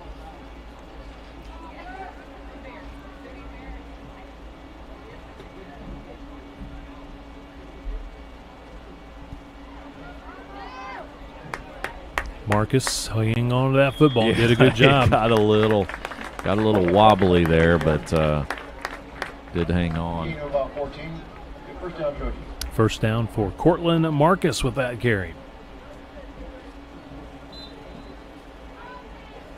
I probably should defend myself a little bit there. Like Coach Moore saying I've been missing some of the JV freshman game, but well, yes and no. I was there to set up the equipment, but then had to race over. We had a lot of soccer coverage this fall on Saturday, so we were kind of doing the not the triple, but the quadruple. I don't know what you call that. 4? We were doing 4 events on some Saturdays. You seeing little thin skin there, Kevin? You worried about, Coach Moore calling you out? That's right. First I thought he was calling me out for missing last week because of going down to see my son at Georgia Tech.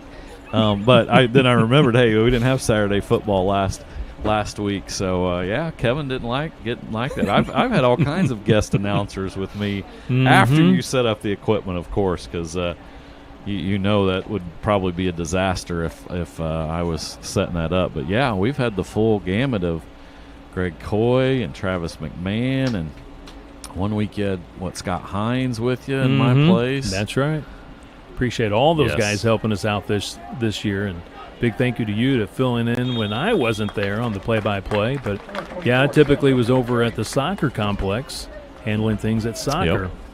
No, it's been a great season. I know Coach enjoys that we are able to do these Saturday games. It gives him an opportunity to come up and talk to us about his Friday night game, and also a chance to talk about the JV and freshman guys. And also, this is your future right here and what's going to be coming up in the next year or so for the Center Grove Trojans on Friday nights. Well, and I love the fact that the sponsors that we get for these, big hole there again, good hard run, 32 Chase Beeson for Center Grove, but having Jake Stiles and Coldwell Banker Stiles were the one that kind of suggested it to us initially, 4 or 5 years ago when we started doing these games. And, man, they've been very, very popular, and a lot of parents will go home after the game and tune in and watch. But Coldwell Banker Stiles, but Bailey and Wood Mortgage, and then always Duke Homes for their sponsorship, and that's been huge. But I enjoy doing these because then when we see these guys,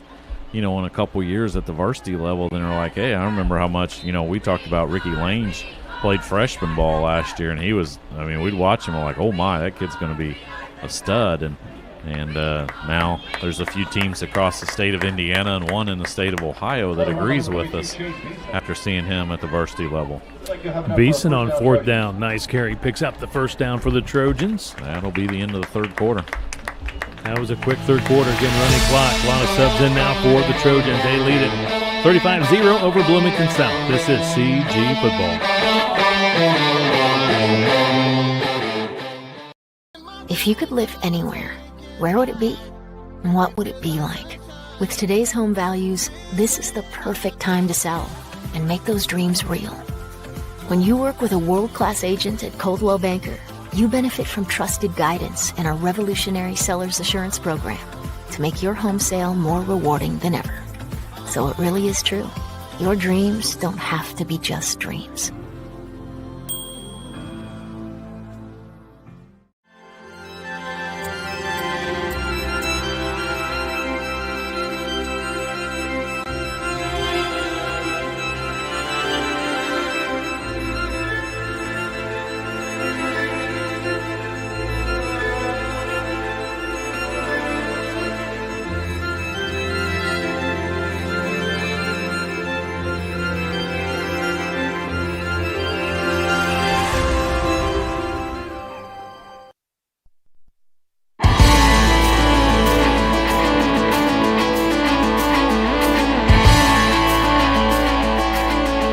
Center Grove with a first down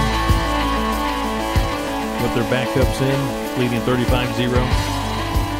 Start of the fourth quarter here at Center Grove Middle School North. A big thank you to Joe Higginson, athletic director here at CG North, doing a fine job. He was out here yesterday morning getting things set up for this great day of football, and appreciate his efforts.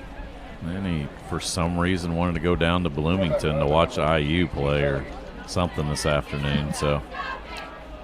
But yes, Joe is fantastic. Jamie Wingler at Middle School Central is fantastic. Both those guys. Center Grove Middle Schools are lucky to have those guys as the athletic directors. Joe going down there to visit his daughter, going to go to the football game. Like Maddie. Maddie's a good person. She is. Good great friend volleyball of my player. Sisters, or my daughter, not my sister. Great athlete, played volleyball for Center Loudon Grove. gets a carry. Look at the kicker go. Well done, Loudon.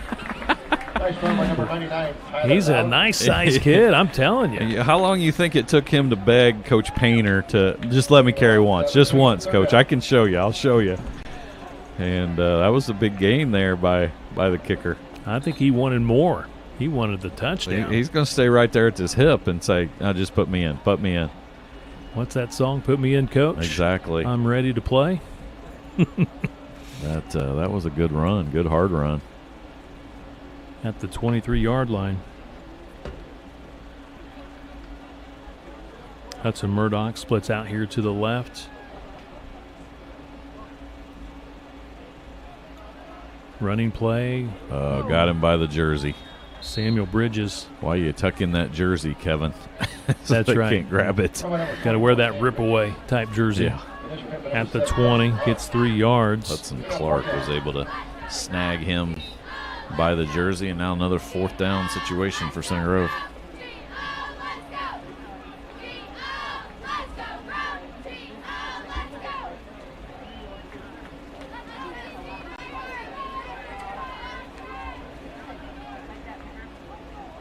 Got some guys playing different positions, and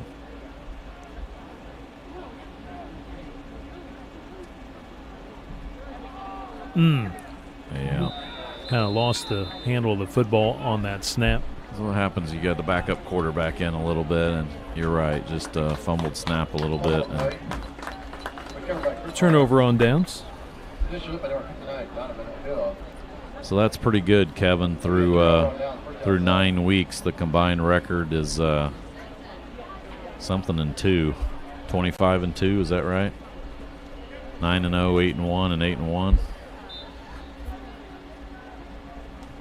Through the 3 teams at the Center Grove. Yeah, got to get my calculator out, Rick. I got it. It's 25-2, man. It That's is. my math. It's 25-2. You're right. 25-2. Not bad at all. No, sir. Varsity 8-1, JV 9-0, and freshman 8-1. Oscar Pierce. In about 5. Bring up second down. 5-yard gain on that reception at the 27-yard line. Oscar Pierce, number 33 on the tackle there. Defensive back.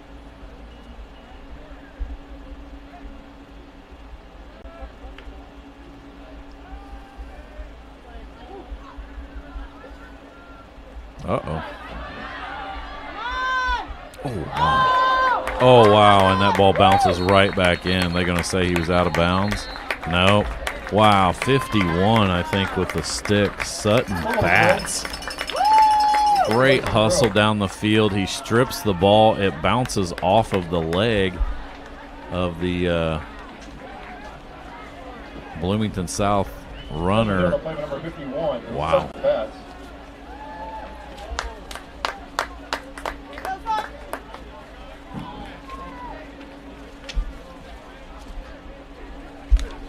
Nice play by that young man, and Center Grove gets the turnover. Bloomington South had a longest play of their game so far.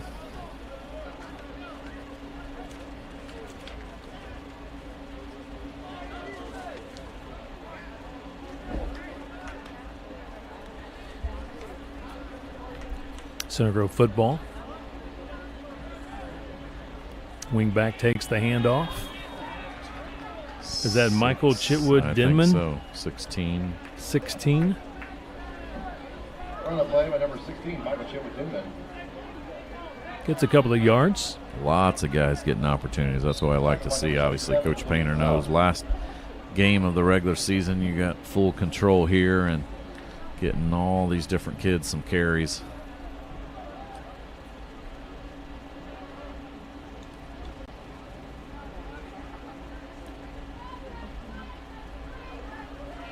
He's been good today. Cortland Marcus stays on his feet. Oh, he fumbled it. Oh, wow. Ball came out at the very end. And it looks like South recovers. He wanted a touchdown. He was fighting for every yard, trying to break free, and the ball comes out. Yeah, kind of didn't have full control of that again. And that's one where you've got a great gain there, Kevin, when those guys start to get close to you and start to rip it out. That's when you just got to cover up with both hands, and guess what? You'll probably get it the next play, and then you can get it in the end zone.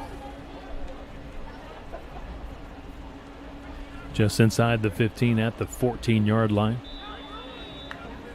Under 3 minutes to play in this one. Big thank you to Coach Painter and his staff again, just providing us with great rosters, game notes throughout the season. Always great to visit with Coach Painter. He does a great job and his staff here at the freshman level. And again, kind of like JV, you just never know what players are going to be pulled up. It's like, being a AA, AAA, farm league and in baseball. It's what the varsity needs. It's what the big league team needs. And so you got to just, do the best you can with what you have. And well, and a lot of times, Kevin, at the freshman level, you might have a handful of kids, 3 or 4 kids that get pulled up to play JV. The talent of this freshman class, Kevin, where you got 3 or 4 of them playing on the varsity level and then another 8 or 9 playing on the JV level. Yeah, you didn't really know what you were going to have as far as kids that were going to play for your freshman team. But also helps when you got 70-plus kids in the freshman class, the biggest class of football players Center Grove's ever had. And, man, are they talented, and I can't wait to see what the next 3 years holds for these kids. Also, a big thank you to Coach Painter's son, Nolan Painter. He was a help to us wonderful. this morning. He visited with us throughout the the JV contest today. Appreciated him spending time with us. He's a 6th grader at Center Grove Middle School Central. He either watches or listens to our web stream, I think, every Friday night. He's a big Trojan fan. I think he was coming for my job. I mean, he was asking me a lot of questions, and I was a little worried that he was looking for my job. But, man, impressive young man, and enjoyed having him up here for most of the JV game. Told Nolan if he wanted to come up and join us for the sectional game in a couple of weeks, that would be fine. Bloomington South putting together a good drive here late in the ball game. We're under a minute to play. Great tackle there by number 49, Gavin Alexa.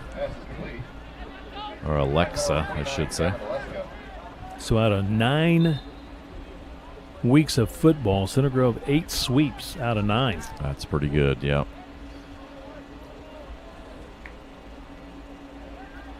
First and 10. Oh, throwing one deep. Good arm by 3.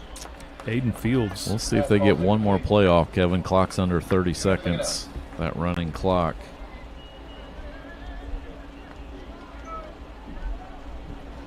So, again, we'll be back, weather permitting, at 5 and 7 o'clock for the Indiana Elementary Football Association Final Four. Noblesville Avon at 5 here at Middle School North. And the Junior Trojans play Brownsburg at 7 o'clock. And that will be your final play, 35-0. The freshman team victorious today over Bloomington South, finishing the season at 8-1. And you're right, the program finishes off the regular season for Center Grove 25-2, varsity 8-1, junior varsity 9-0, and the freshman 8-1. So 25-2, 8 sweeps on the season. Just a great season, great year of football under Coach Moore and his coaching staff. Yeah, this was a fun class to watch here, Kevin, this freshman team. And man, so many of these games we saw that have been running clocks, they've just been dominant in a great class, and it's going to be a fun one to watch, continue to grow, continue to get bigger, to get faster and stronger. And, it's been a blast calling in these games, and congratulations to Coach Painter and his staff for a fantastic freshman season. So, again, our next high school football web stream will be a week from this Friday. Center Grove not playing this Friday. They'll play the following Friday, the sectional semifinal, first game of the sectional at home, 7 o'clock at Ray Skillman Stadium against Jeffersonville. It'll be Halloween night, so take the kids out at 6 o'clock, do your trick-or-treating, and then get over to Ray Skillman Stadium and cheer on the Trojans against the Red Devils. Absolutely. Kind of looked a little bit yesterday. Looks like temperatures still will be in the low 60s then, at least if that holds over the next couple weeks. And should be a great night for football, and a great night at Ray Skillman Stadium to get kicked off the drive for 5. Rick, if the weather holds out, I shall see you back here at 5 o'clock for the Final Four of the IEFA. Sounds good, Kevin. Thank you. So, again, your final scores today. JV victorious, 41-14 over Bloomington South, finishing the year at 9-0. Freshman victorious, 35-0. And the varsity team last night, the Trojans, winning at Bloomington South, 33-12. They're at 8-1. Today's coverage was produced by CG Sports Network. Again, our presenting sponsor was Duke Homes, Coldwell Banker Stiles, and Baleen Wood Mortgage Lender. Join us coming up at 5 and 6 o'clock for the Indiana Elementary Football Association Final Four. Until then, this is Kevin Conrad for Rick Embry and our camera operator, Kate Leidy, saying so long, everyone, from Center Grove Middle School North.